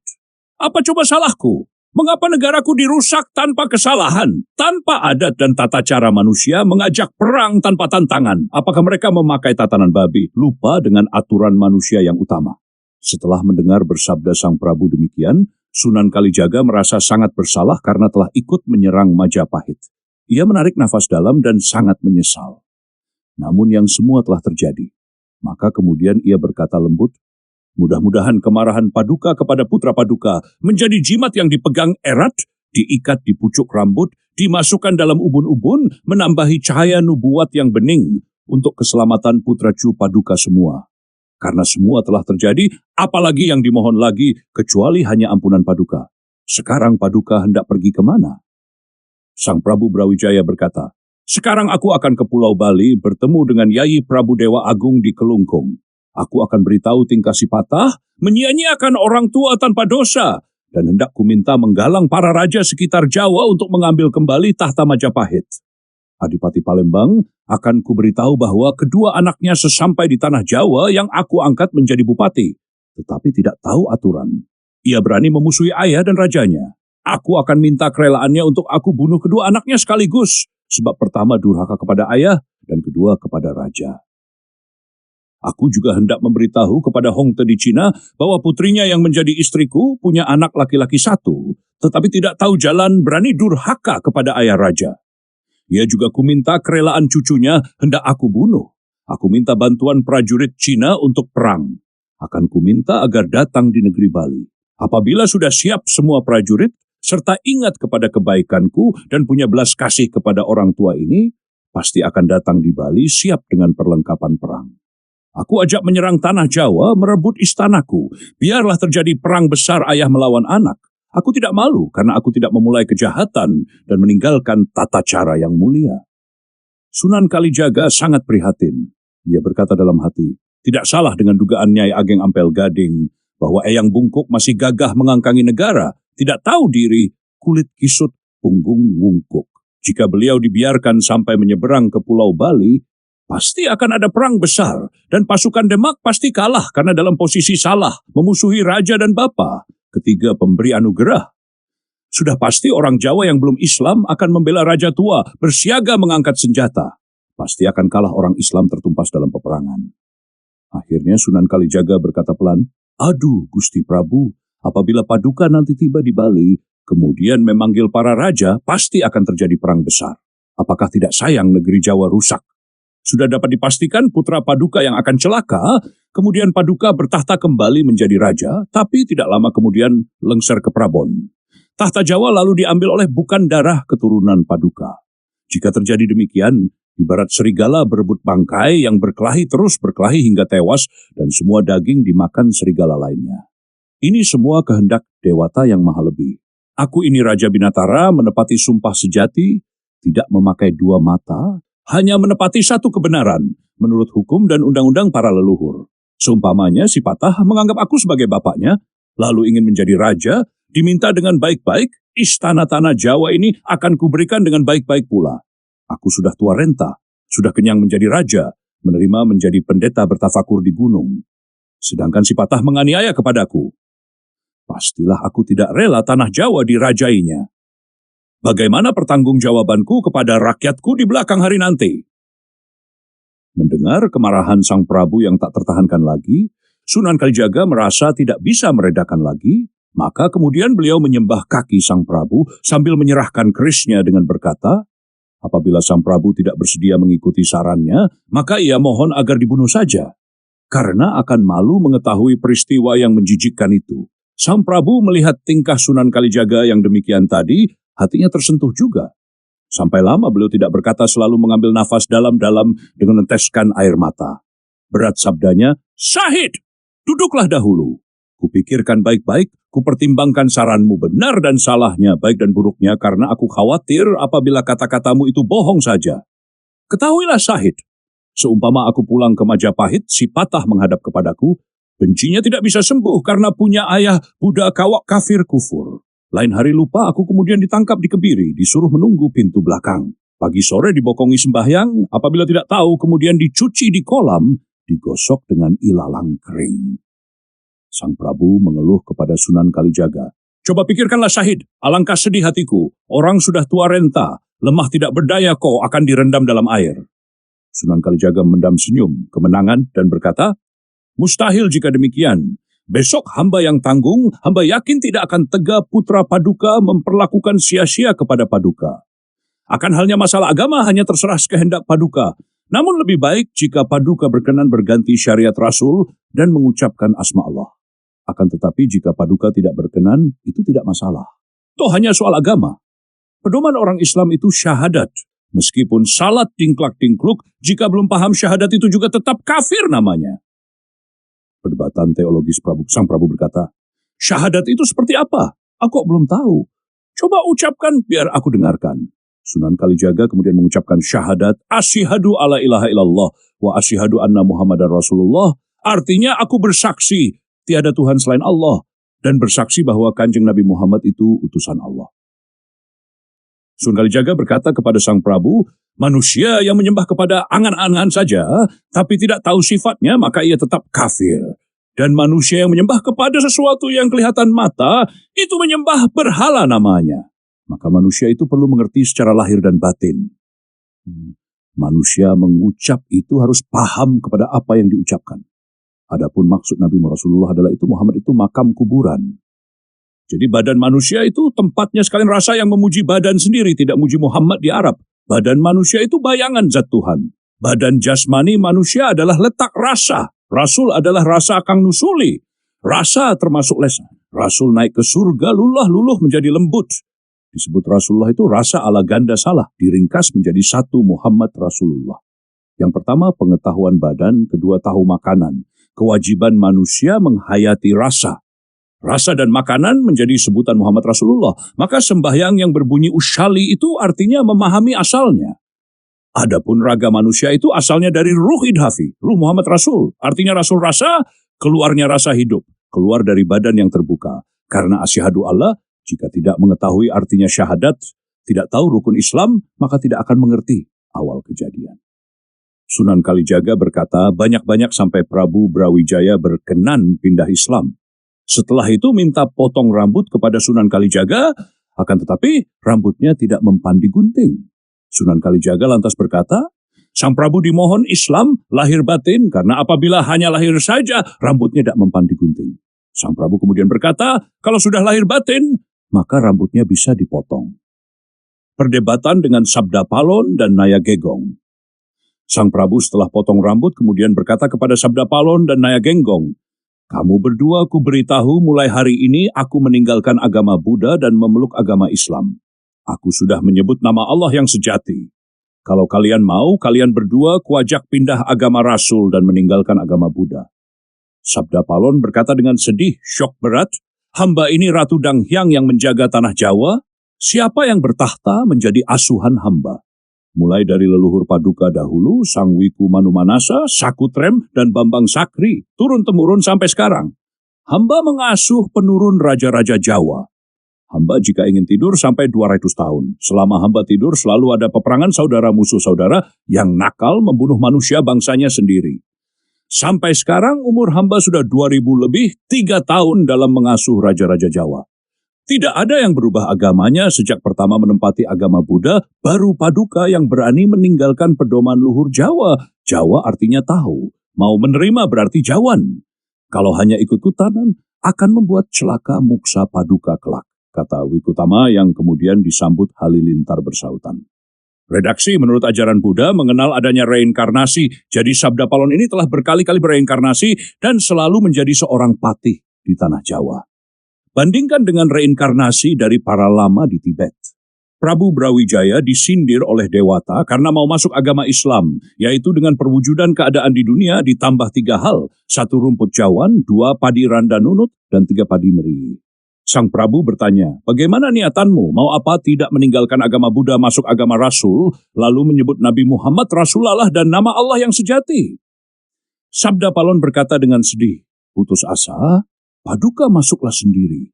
Hamba tidak tega melihat watak sia-sia seperti manusia Arab itu. menginjak-injak hukum, menginjak-injak tatan. Jika hamba pindah agama, pasti akan celaka muksa hamba kelak. Yang mengatakan mulia itu kan orang Arab dan orang Islam semua memuji diri sendiri. Kalau hamba mengatakan kurang ajar, memuji kebaikan tetangga, mencelakai diri sendiri. Hamba suka agama lama, menyebut dewa yang maha lebih. Dunia itu tubuh dewata yang bersifat budi dan hawa. Sudah menjadi kewajiban manusia itu menurut budi kehendaknya menjadi tuntas dan tidak mengecewakan. Jika menyebut Nabi Muhammad Rasulullah, artinya Muhammad rekaman kubur. Kubur rasa yang salah, hanya mentuhankan badan jasmani, hanya mementingkan rasa enak, tidak ingat karma di belakang. Maka nama Muhammad adalah tempat kuburan sekalian rasa. Ruh idafi artinya tubuh. Jika sudah rusak kembali kepada asalnya lagi, Prabu Brawijaya nanti akan pulang kemana? Adam itu sama dengan Yayang Ibram, artinya kebrahen ketika hidupnya. Tidak mendapatkan rasa yang benar. Tetapi bangunnya rasa yang berwujud badan dinamai Muhammadun, tempat kuruban rasa. Jasa budi menjadi sifat manusia. Jika diambil yang maha kuasa, tubuh paduka sifatnya jadi dengan sendirinya. Orang tua tidak membuat maka dinamai anak karena adanya dengan sendirinya. Jadinya atas suatu yang gaib, atas kehendak lata wal hujwa yang meliputi wujudi sendiri. Rusak-rusaknya sendiri jika diambil oleh Yang Maha Kuasa, hanya tinggal rasa dan amal yang paduka bawa kemana saja. Jika nista menjadi setan yang menjaga suatu tempat, hanya menunggui daging basi yang sudah luluh menjadi tanah. Demikian tadi tidak ada perlunya. Demikian itu karena kurang budi dan pengetahuannya. Ketika hidupnya belum makan buah pohon pengetahuan dan buah pohon budi. Pilih mati menjadi setan, menunggu batu mengharap-harap manusia mengirim sajian dan selamatan. Kelak meninggalkan mujizat rahmat memberi kutukan kiamat kepada anak cucunya yang tinggal. Manusia mati tidak dalam aturan raja yang sifatnya lahiriah. Sukma pisah dengan budi, jika tekadnya baik akan menerima kemuliaan, akan tetapi jika tekadnya buruk akan menerima siksaan. Coba paduka pikir kata hamba itu. Prabu berkata, kembali kepada asalnya, asal nur balik kepada nur. Sabda Palon bertutur, itu pengetahuan manusia yang bingung, hidupnya merugi, tidak punya pengetahuan ingat, belum menghayati buah pengetahuan dan budi, asal satu mendapat satu. Itu bukan mati yang utama. Mati yang utama itu 130. Artinya 1 itu putus, 3 itu tilas, 10 wujud kembali, wujudnya rusak. Tetapi yang rusak hanya yang berasal dari ruh idhafi lapisan. Bulan surup pasti dari mana asalnya mulai menjadi manusia. Surup artinya sumurup purwa madyawasana, menepati kedudukan manusia. Sang Prabu menjawab, ciptaku menempel pada orang yang lebih. Sabda Palon berkata, itu manusia tersesat seperti kemeladaian menempel di pepohonan besar. Tidak punya kemuliaan sendiri, hanya numpang. Itu bukan mati yang utama. Tapi matinya manusia nista, sukanya hanya menempel, ikut-ikutan, tidak memiliki sendiri. Jika diusir kemudian gentayangan menjadi kuntilanak, kemudian menempel kepada awal mulanya lagi. Sang Prabu berkata lagi, aku akan kembali kepada yang suwung, kekosongan, ketika aku belum mewujud apa-apa, demikianlah tujuan kematianku kelak. Itu matinya manusia tidak berguna, tidak punya iman dan ilmu, ketika hidupnya seperti hewan, hanya makan, minum, dan tidur. Demikian itu hanya bisa gemuk kayak daging, penting minum dan kencing saja, hilang makna hidup dalam mati. Sang Prabu, aku menunggu tempat kubur, apabila sudah hancur luluh menjadi bu. Sabda Palon menyambung, itulah matinya manusia bodoh menjadi setan kuburan, menunggui daging di kuburan, daging yang sudah luluh menjadi tanah, tidak mengerti berganti ruh idhafi baru. Itulah manusia bodoh, ketahuilah, terima kasih. Sang Prabu berkata, aku akan muksa dengan ragaku. Sabda Palon tersenyum, kalau orang Islam terang tidak bisa muksa, tidak mampu meringkas makan badannya, gemuk kebanyakan daging. Manusia mati muksa itu celaka, karena mati tetapi tidak meninggalkan jasad. Tidak bersyahadat, tidak mati, dan tidak hidup. Tidak bisa menjadi ruh idhafi baru, hanya menjadi gunungan demit. Sang Prabu, aku tidak punya kehendak apa-apa, tidak bisa memilih, terserah Yang Maha Kuasa. Sabda Palon, paduka meninggalkan sifat tidak merasa sebagai titah yang terpuji, meninggalkan kewajiban sebagai manusia. Manusia diwenangkan untuk menolak atau memilih. Jika sudah menerima akan mati, sudah tidak perlu mencari ilmu kemuliaan mati. Sang Prabu berkata, aku tidak punya kehendak apa-apa, tidak bisa memilih, terserah Yang Maha Kuasa. Sabda Palon menjawab, paduka meninggalkan sifat tidak merasa sebagai titah yang terpuji, meninggalkan kewajiban sebagai manusia.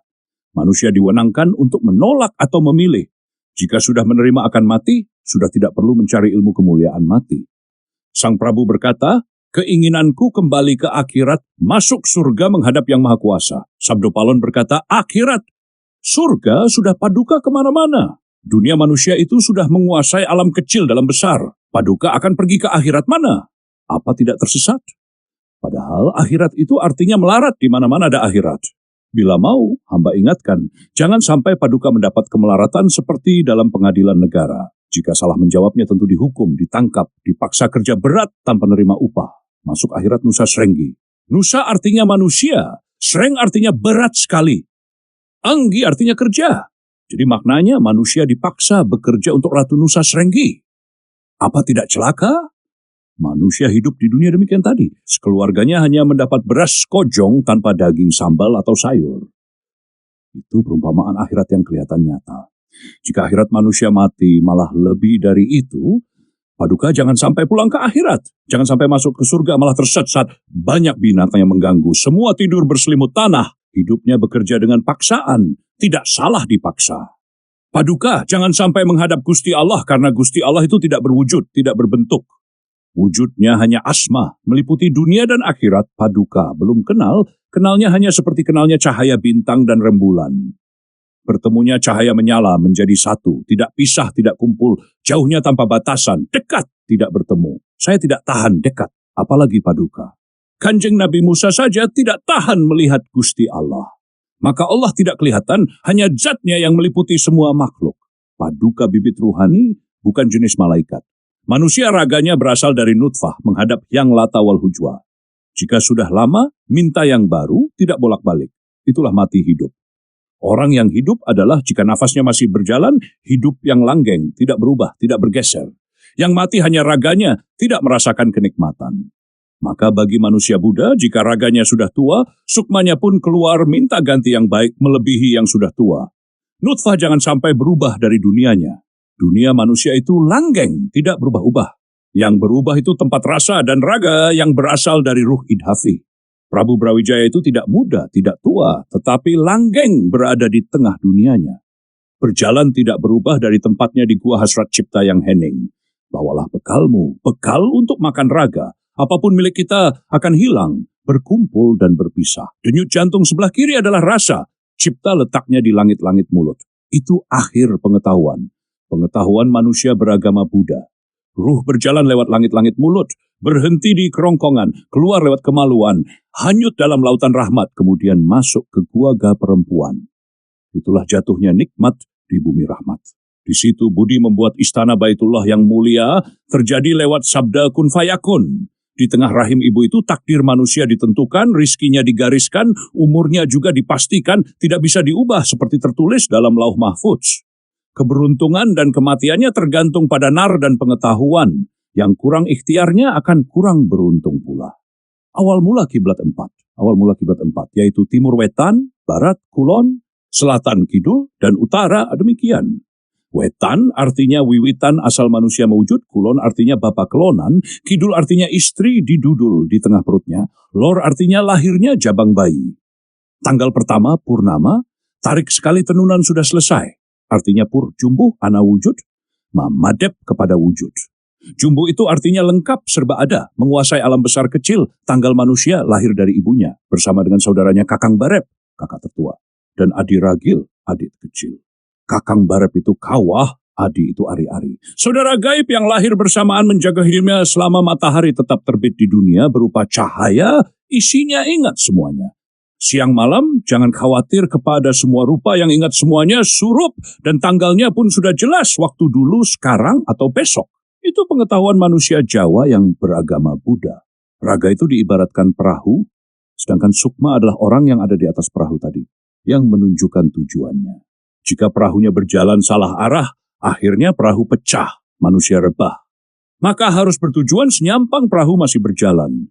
Jika tidak bertujuan hidupnya dan matinya tidak akan bisa sampai tujuan menepati kemanusiaannya. Jika perahu rusak, maka akan pisah dengan orangnya. Artinya sukma juga pisah dengan budi. Itu namanya syahadat.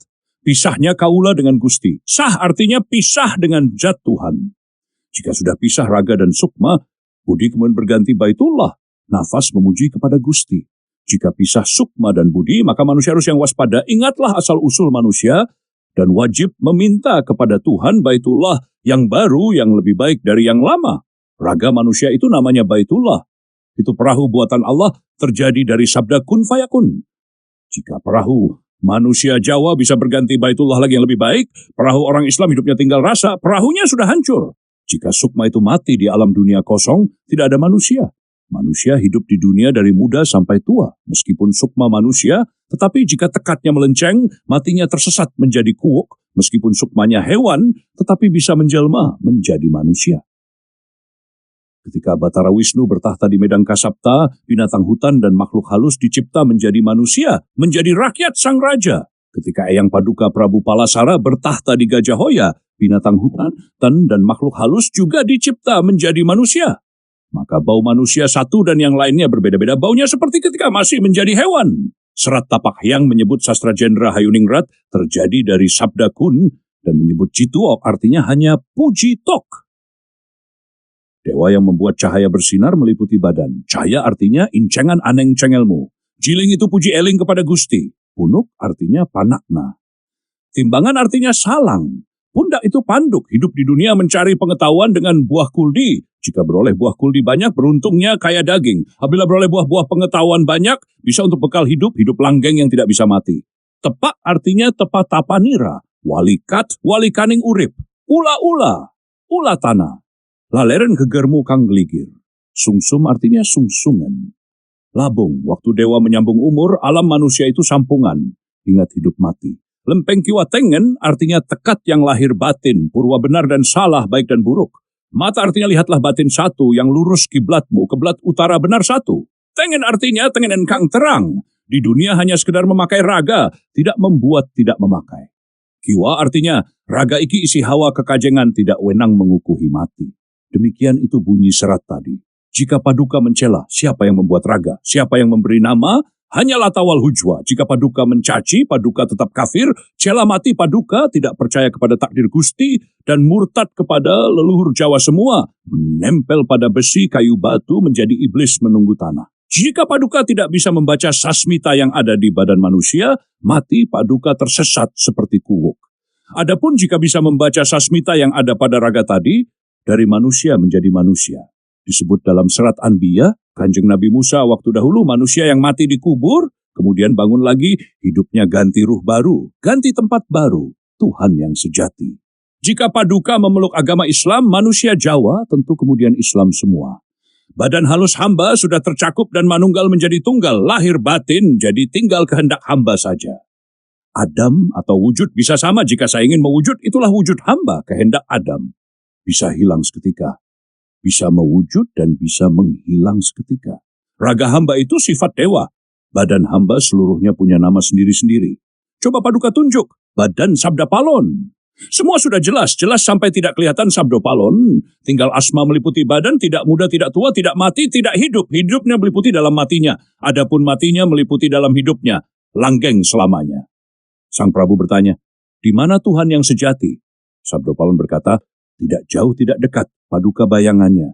Paduka wujud sifat suksma, sejati tunggal budi, hawa dan badan. Tiga-tiganya itu satu, tidak terpisah, tetapi juga tidak berkumpul.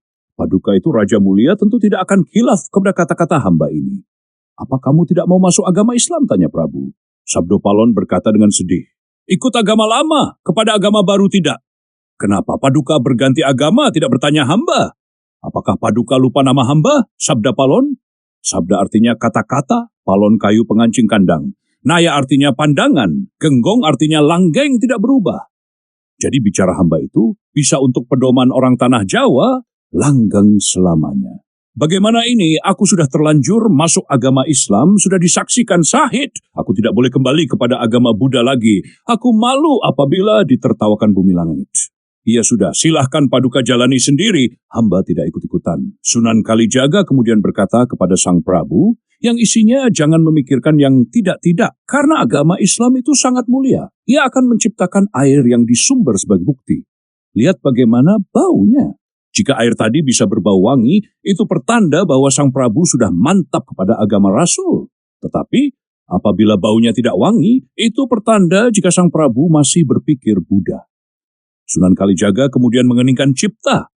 Seketika air sumber menjadi berbau wangi. Sunan Kalijaga berkata kepada Sang Prabu, seperti yang sudah dikatakan bahwa Sang Prabu nyata sudah mantap kepada agama Rasul karena air sumber baunya wangi. Sabdo Palon berkata kepada Sang Prabu, itu kesaktian apa? Kesaktian kencing hamba kemarin sore dipamerkan kepada hamba. Seperti anak-anak jika hamba melawan kencing hamba sendiri. Paduka dijerumuskan hendak menjadi jawan, suka menurut ikut-ikutan tanpa guna hamba asuh. Hamba wirang kepada bumi langit, malu mengasuh manusia tolol, hamba hendak mencari asuhan yang satu mata. Hamba menyesal telah mengasuh Paduka. Jika hamba mau mengeluarkan kesaktian, air kencing hamba kentut sekali saja sudah wangi. Jika Paduka tidak percaya, yang disebut pedoman Jawa yang bernama Manik Maya itu hamba. Yang membuat kawah air panas di atas Gunung Mahameru itu semua hamba. Adiku Batara Guru hanya mengizinkan saja. Pada waktu dahulu, tanah Jawa gonjang-ganjing, besarnya api di bawah tanah. Gunung-gunung hamba kentuti. Puncaknya pun kemudian berlubang. Apinya banyak yang keluar, maka tanah Jawa kemudian tidak bergoyang. Maka gunung-gunung tinggi puncaknya, keluar apinya serta ada kawahnya. Berisi air panas dan air tawar. Itu hamba yang membuat. Semua tadi atas kehendak Lata wal Hujwa yang membuat bumi dan langit. Apa cacatnya agama Buddha? Manusia bisa memohon sendiri kepada Yang Maha Kuasa. Sungguh jika sudah berganti agama Islam, meninggalkan agama Buddha, keturunan Paduka akan celaka. Jawa tinggal Jawan, artinya hilang, suka ikut bangsa lain. Besok tentu diperintah oleh orang Jawa yang mengerti. Coba Paduka saksikan. Bulan depan, bulan tidak kelihatan, biji mati tidak tumbuh, ditolak oleh dewa. Walaupun tumbuh kecil saja hanya untuk makanan burung, padi seperti kerikil, karena Paduka yang salah suka menyembah batu. Paduka saksikan besok tanah Jawa berubah udaranya, tambah panas, jarang hujan. Berkurang hasil bumi, banyak manusia suka menipu. Berani bertindak nista dan suka bersumpah, hujan salah musim, membuat bingung para petani. Sejak hari ini hujan sudah berkurang. Sebagai hukuman banyak manusia berganti agama. Besok apabila sudah bertaubat, ingat pada agama Buddha lagi. Dan kembali mau makan buah pengetahuan, dewa kemudian memaafkan. Hujan kembali seperti zaman Buddha. Sang Prabu mendengar kata-kata Sabda Palon dalam batin merasa sangat menyesal karena telah memeluk agama Islam dan meninggalkan agama Buddha. Lama beliau tidak berkata.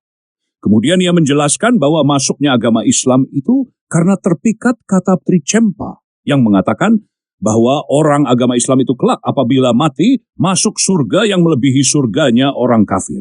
Sabda Palon berkata sambil meludah, sejak zaman kuno, bila laki-laki menurut perempuan pasti sengsara karena perempuan itu utamanya untuk wadah, tidak berwewenang memulai kehendak.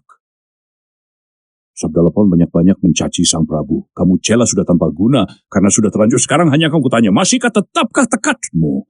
Aku masuk agama Islam sudah disaksikan oleh si Syahid, sudah tidak bisa kembali kepada Buddha lagi. Sabda Palon berkata bahwa dirinya akan memisahkan diri dengan beliau. Ketika ditanya perginya akan kemana, ia menjawab tidak pergi, tetapi tidak berada di situ, hanya menepati yang namanya Semar, artinya meliputi sekalian wujud, Angla, Kalingan, Padang. Sang Prabu bersumpah, besok apabila ada orang Jawa tua, berpengetahuan, yaitulah yang akan diasuh Sabda Palon. Orang Jawa akan diajari tahu benar salah. Sang Prabu hendak merangkul Sabda Palon dan Naya Genggong, tetapi kedua orang tersebut musnah. Tiba-tiba menghilang. Bandingkan pencapaian kedua orang ini dengan kisah para arahat pada zaman Sakyamuni Buddha. Sang Prabu kemudian menyesal dan meneteskan air mata. Kemudian berkata kepada Sunan Kalijaga, besok negara Blambangan gantilah nama dengan negara Banyuwangi agar menjadi pertanda kembalinya Sabda Palon ke tanah Jawa membawa asuhannya. Adapun kini Sabda Palon masih dalam alam gaib. Prabalingga karo Bangerwari. Sunan Kalijaga kemudian diperintahkan menandai air sumber. Jika bau harumnya hilang, besok orang Jawa akan meninggalkan agama Islam kembali ke agama Kauruh. Sunan Kalijaga kemudian membuat 2 buah tabung bambu, yang satu diisi air tawar, satunya diisi air sumber. Air sumber tadi untuk pertanda jika bau wangi hilang, orang tanah Jawa akan kembali ke agama Kauruh. Tabung setelah diisi air kemudian ditutup daun pandan dan dibawa 2 orang sahabatnya. Prabu Brawijaya kemudian pergi, diiringkan Sunan Kalijaga dan 2 orang sahabatnya. Malam harinya istirahat di Sumberwaru. Esok harinya tabung itu dibuka. Airnya dicium masih wangi, kemudian segera melanjutkan perjalanan lagi agar ketika matahari tenggelam sudah sampai di Panarukan. Sang Prabu istirahat di sana. Pagi harinya air dicium masih wangi. Sang Prabu kemudian melanjutkan perjalanan lagi. Sesudah matahari tenggelam, mereka telah sampai di Besuki. Sang Prabu beristirahat di sana. Esok harinya tabung air dicium masih berbau wangi. Sang Prabu kemudian meneruskan perjalanan sampai matahari tenggelam. Sampai di Prabalingga, di situ juga istirahat semalam. Esok paginya air itu dilihat lagi. Air yang tawar masih enak, tetapi berbusa harum. Tapi tinggal sedikit karena kerap diminum di jalan. Sedangkan air sumber setelah dicium baunya menjadi busuk lalu dibuang. Sang Prabu kemudian berkata kepada Sunan Kalijaga, Prabalingga di Besuk namanya dua, Prabalingga dan Bangerwari. Di sini Besuk menjadi tempat untuk perkumpulan orang-orang yang mencari pengetahuan kepintaran dan kebatinan. Prabalingga artinya perbawanya orang Jawa tertutup dengan perbawa tetangga. Sang Prabu kemudian segera meneruskan perjalanan agar dalam waktu 7 hari sudah sampai di Ampel Gading. Nyai Ageng ambil menyambut kemudian menyembah kepada Sang Prabu sambil menangis bercucuran air mata. Sang Prabu kemudian berkata, "Jangan menangis, sudahlah semuanya sudah menjadi kehendak yang maha kuasa. Aku dan kamu hanya sekedar menjalani, semua peristiwa ini sudah ditulis dalam Lauh Mahfudz. Baik buruk jangan ditolak, sudah kewajiban orang hidup sabar dan menerima." Nyai Ageng Ampel kemudian berkata kepada Sang Prabu, melaporkan tingkah laku cucunya, Prabu Jimbun, seperti yang sudah diceritakan di depan. Sang Prabu kemudian memerintahkan untuk memanggil Prabu Jimbun. Nyai Ampel mengutus santri ke Demak dengan membawa surat. Sesampai di Demak, surat disampaikan kepada Sang Prabu Jimbun.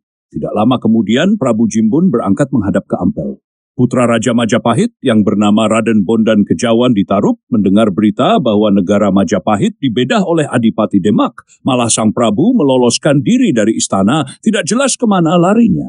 Merasa tidak enak pikirnya, maka kemudian pergi ke Majapahit. Raden Bondan Kejawan menyamar untuk mencari berita di mana ayahandanya. Sesampai di Surabaya, ia mendengar berita bahwa Sang Prabu di Ampel, tapi kemudian sakit. Raden Bondan Kejawan kemudian menghaturkan sembah bakti. Sang Prabu bertanya, "Siapa yang menyembah ini?"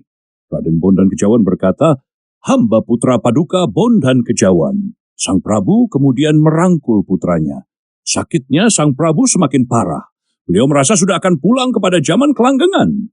Kata beliau kepada Sunan Kalijaga demikian, "Sahid, mendekatlah kemari, aku sudah akan kembali ke zaman kelanggengan, buatlah surat keping dan Ponorogo. Nanti kuberi tanda tangan. Aku sudah terima hancurnya Majalengka. Jangan ada perang berebut tahtaku, semua tadi sudah kehendak yang maha suci. Jangan ada perang, karena hanya akan membuat kekacauan dunia. Sayangilah rakyat dan kerusakan tanah Jawa. Menghadaplah ke Demak. Jangan ada yang memulai perang setelah aku. Kuminta kepada Yang Maha Kuasa, perangnya akan kalah." Kembali ke alam kalanggengan. Sunan Kalijaga kemudian menulis surat. Setelah selesai, kemudian ditandatangani oleh Sang Prabu, kemudian diberikan kepada Adipati Pengging dan Ponorogo. Sang Prabu kemudian berkata, "Sahid, setelah aku tidak ada, pandai-pandalah kamu memelihara anak cucuku.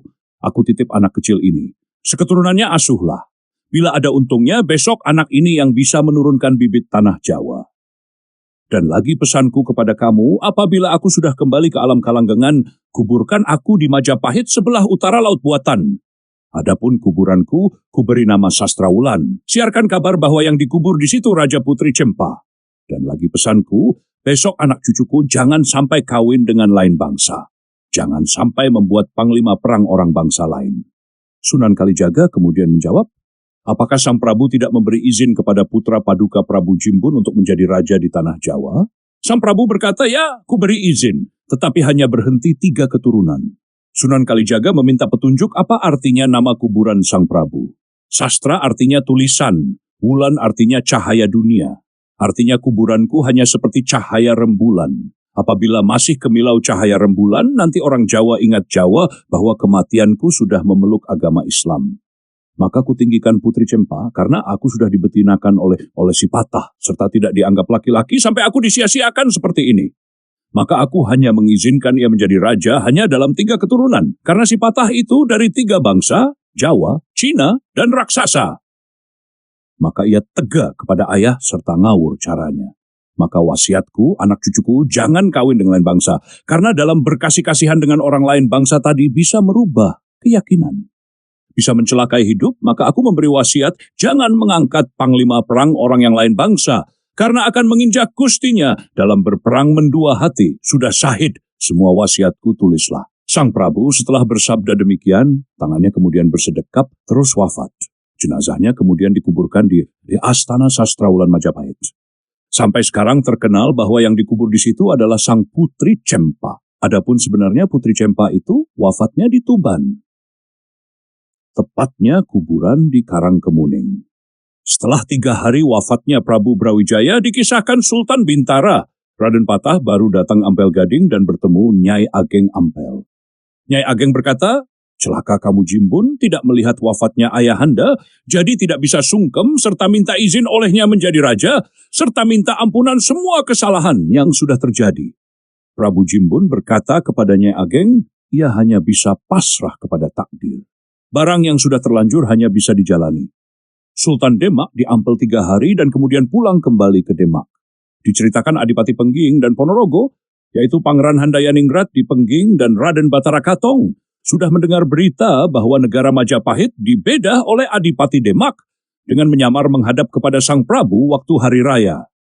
Adapun Prabu Brawijaya dan putra Raden Gugur meloloskan diri dari istana dan tidak ketahuan bersembunyi di mana. Adipati Pengging dan Adipati Ponorogo sangat marah. Keduanya kemudian menyiapkan sebuah pasukan hendak menyerang Demak, membela ayah merebut tahta. Para prajurit sudah siap senjata untuk menempuh perang, hanya tinggal berangkat. Tiba-tiba datang utusan dari Sang Prabu Brawijaya memberikan surat wasiat.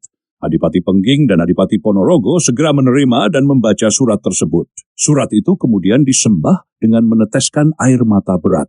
Keduanya terhenyak, marah, giginya gemeretuk, wajahnya merah seperti api, dan kata-katanya terus menyumpah kepada ayahnya sendiri, mudah-mudahan jangan hidup lebih lama lagi. Agar tidak memperpanjang rasa malu. Kedua Adipati ngotot tidak mau menghadap ke Demak karena gelap pikirannya, kemudian keduanya jatuh sakit dan tidak lama kemudian meninggal. Sekalaning Majapahit. Adapun menurut pendapat yang lain, matinya Adipati Pengging dan Ponorogo karena ditenung oleh Sunan Giri agar jangan mengganggu di belakang hari. Maka cerita hancurnya negeri Majapahit itu disembunyikan, tidak seimbang dengan kebesaran serta luasnya kekuasaannya. Semua itu untuk menutupi rahasia raja. Seorang putra memusuhi ayahandanya. Apabila dipikirkan sangat memalukan. Sejarah hancurnya Majapahit disemukan oleh para pujangga bijaksana menjadi demikian. Karena karomah para wali, keris Sunan Giri ditarik keluar ribuan tawon yang menyengati orang Majapahit. Mahkota Sunan Gunung Jati Cirebon, keluar tikusnya beribu-ribu menggerogoti bekal dan pelana kuda prajurit Majapahit sehingga bubar karena banyaknya tikus. Peti dari Palembang ada di tengah perang dibuka keluar demitnya. Orang Majapahit geger karena ditenung demit. Sang Prabu Brawijaya wafat mikraj. Kemudian Kiai Kalamwadi bertutur kepada murid yang bernama Darmo Gandul, namun semua tadi hanya pasemon kiasan. Adapun kenyataannya, cerita hancurnya Majapahit itu seperti yang kuceritakan tadi. Negara Majapahit itu besar dan kokoh, akan tetapi bisa rusak karena digerogoti tikus. Biasanya tawon itu bubar karena diganggu orang. Hutan angker banyak demitnya. Bubarnya demit apabila hitannya dirusak oleh manusia untuk dibuat sawah. Tetapi apabila Majapahit rusak karena dari tikus, tawon, dan demit, siapa yang percaya? Apabila orang percaya Majapahit hancur karena tikus, tawon, dan demit, itu artinya orang tadi tidak tajam pikirannya. Cerita yang demikian tadi aneh dan tidak masuk akal. Tidak cocok lahir batin. Maka hanya untuk pasemon kiasan. Apabila diterangkan dengan jelas, maka artinya membuka rahasia Majapahit. Maka hanya diberi perlambang agar orang berpikir sendiri. Adapun pasemon tadi, artinya demikian. Tikus itu wataknya remeh, tetapi lama-lama apabila dibiarkan akan berkembang biak. Artinya para ulama awalnya ketika baru sampai di Jawa meminta perlindungan kepada Prabu Brawijaya di Majapahit. Sesudah diberi, balas merusak. Tawon itu membawa madu yang rasanya sangat manis. Senjatanya berada di anus. Adapun tempat tinggalnya di dalam tala, artinya tadinya ketika di muka memakai kata-kata yang manis, akhirnya menyengat dari belakang. Adapun tala artinya mentala tega meusak Majapahit, siapa yang mendengar pasti marah. Adapun demit diberi wadahi peti dari Palembang, setelah dibuka berbunyi menggelegar.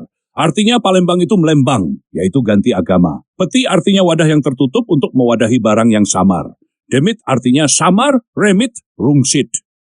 Demit itu juga tukang santet. Adapun jelasnya demikian, hancurnya negeri Majapahit disantet dengan cara samar ketika akan menyerang tidak ada tantangan apa-apa, menyamar hanya untuk menghadap ketika hari raya Grebek. Mereka dikejutkan, orang Majapahit tidak siap senjata, tahu-tahu Adipati Terung sudah membantu Adipati Demak. Sejak zaman kuno belum pernah ada kerajaan besar seperti Majapahit hancur dengan disengat tawon serta digerogoti tikus saja. Bubarnya orang sekerajaan hanya karena disantet demit. Hancurnya Majapahit suaranya menggelegar terdengar sampai ke negara mana-mana. Kehancuran tersebut karena diserang oleh anaknya sendiri dibantu yaitu Wali Delapan atau Sunan Delapan yang disujudi orang Jawa. 9-nya Adipati Demak. Mereka semua memberontak dengan licik. Keajaiban alam. Kemudian lagi kata Ki Kalamwadi, guruku Raden Budi Soekardi meriwayatkan sebelum Majapahit hancur, burung kuntul itu belum ada yang memakai kuncir. Setelah negara pindah ke Demak, keadaan di Jawa juga berubah. Lantas ada burung kuntul memakai kuncir. Prabu Brawijaya disindir, kebo kombang atina entek, dimangsa tumak kinjir. Kebo artinya kerbau, yakni raja kaya. Kombang artinya diam tapi suaranya riuh. Yaitu Prabu Brawijaya tak habis pikir ketika Majapahit hancur. Maksudnya dia marah saja, tidak berkenan melawan dengan perang. Adapun tumak kinjir itu kutu babi hutan.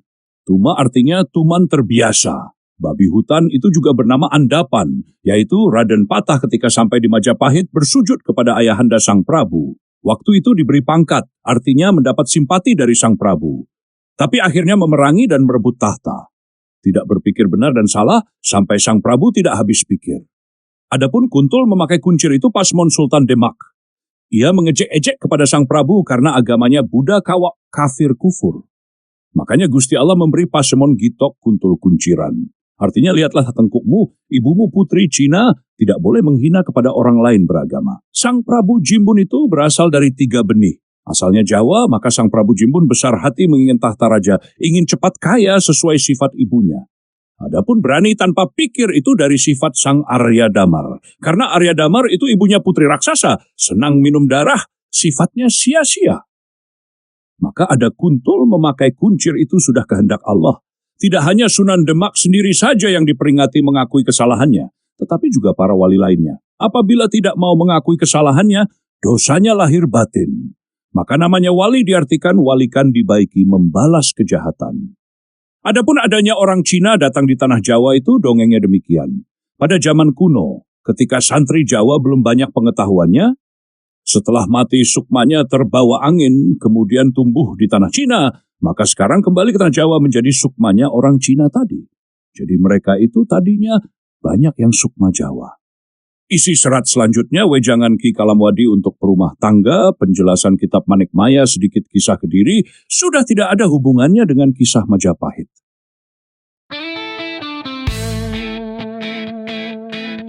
Umat yang pandir, benci orang kafir, suka teriak takbir, tanpa bisa mikir.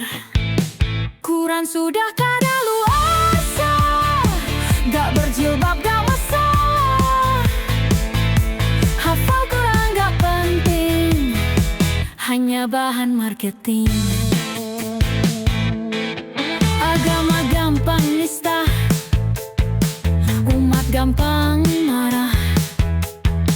Harap masuk surga, pasti masuk neraka. Quran sudah kadaluarsa, gak berjilbab gak masalah. Hafal Quran gak penting, hanya bahan marketing.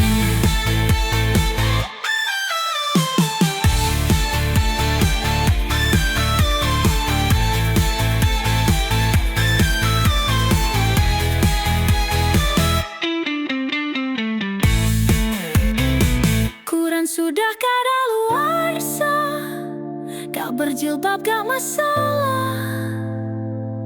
Hafal Quran gak penting, hanya bahan marketing. Quran sudah kadaluarsa, gak berjilbab gak masalah. Hafal Quran gak penting, hanya bahan marketing.